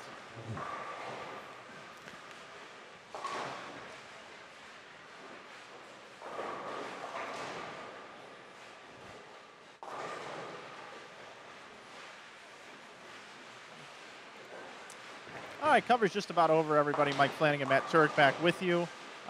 Sorry for the block being a little all over the place, but we're just trying to get our streaming taken care of. If you're watching the archive on YouTube, there's absolutely nothing wrong. And we hope you enjoyed watching some good bowling here on this 44-foot 1.8-to-1 ratio. Matt, this is the 24th game, just about over. We're going to sign off the air, but what do you take away from the last 24 games that we've streamed over 2 days? Well, I think it started out slow. And everybody that came back had a chance to bowl on the pattern ahead of time and came back and bowled better. The other thing I'm taking back is that the left-handers started out strong, and then as transition hit, they fell off the wagon. A little bit. Just a little bit.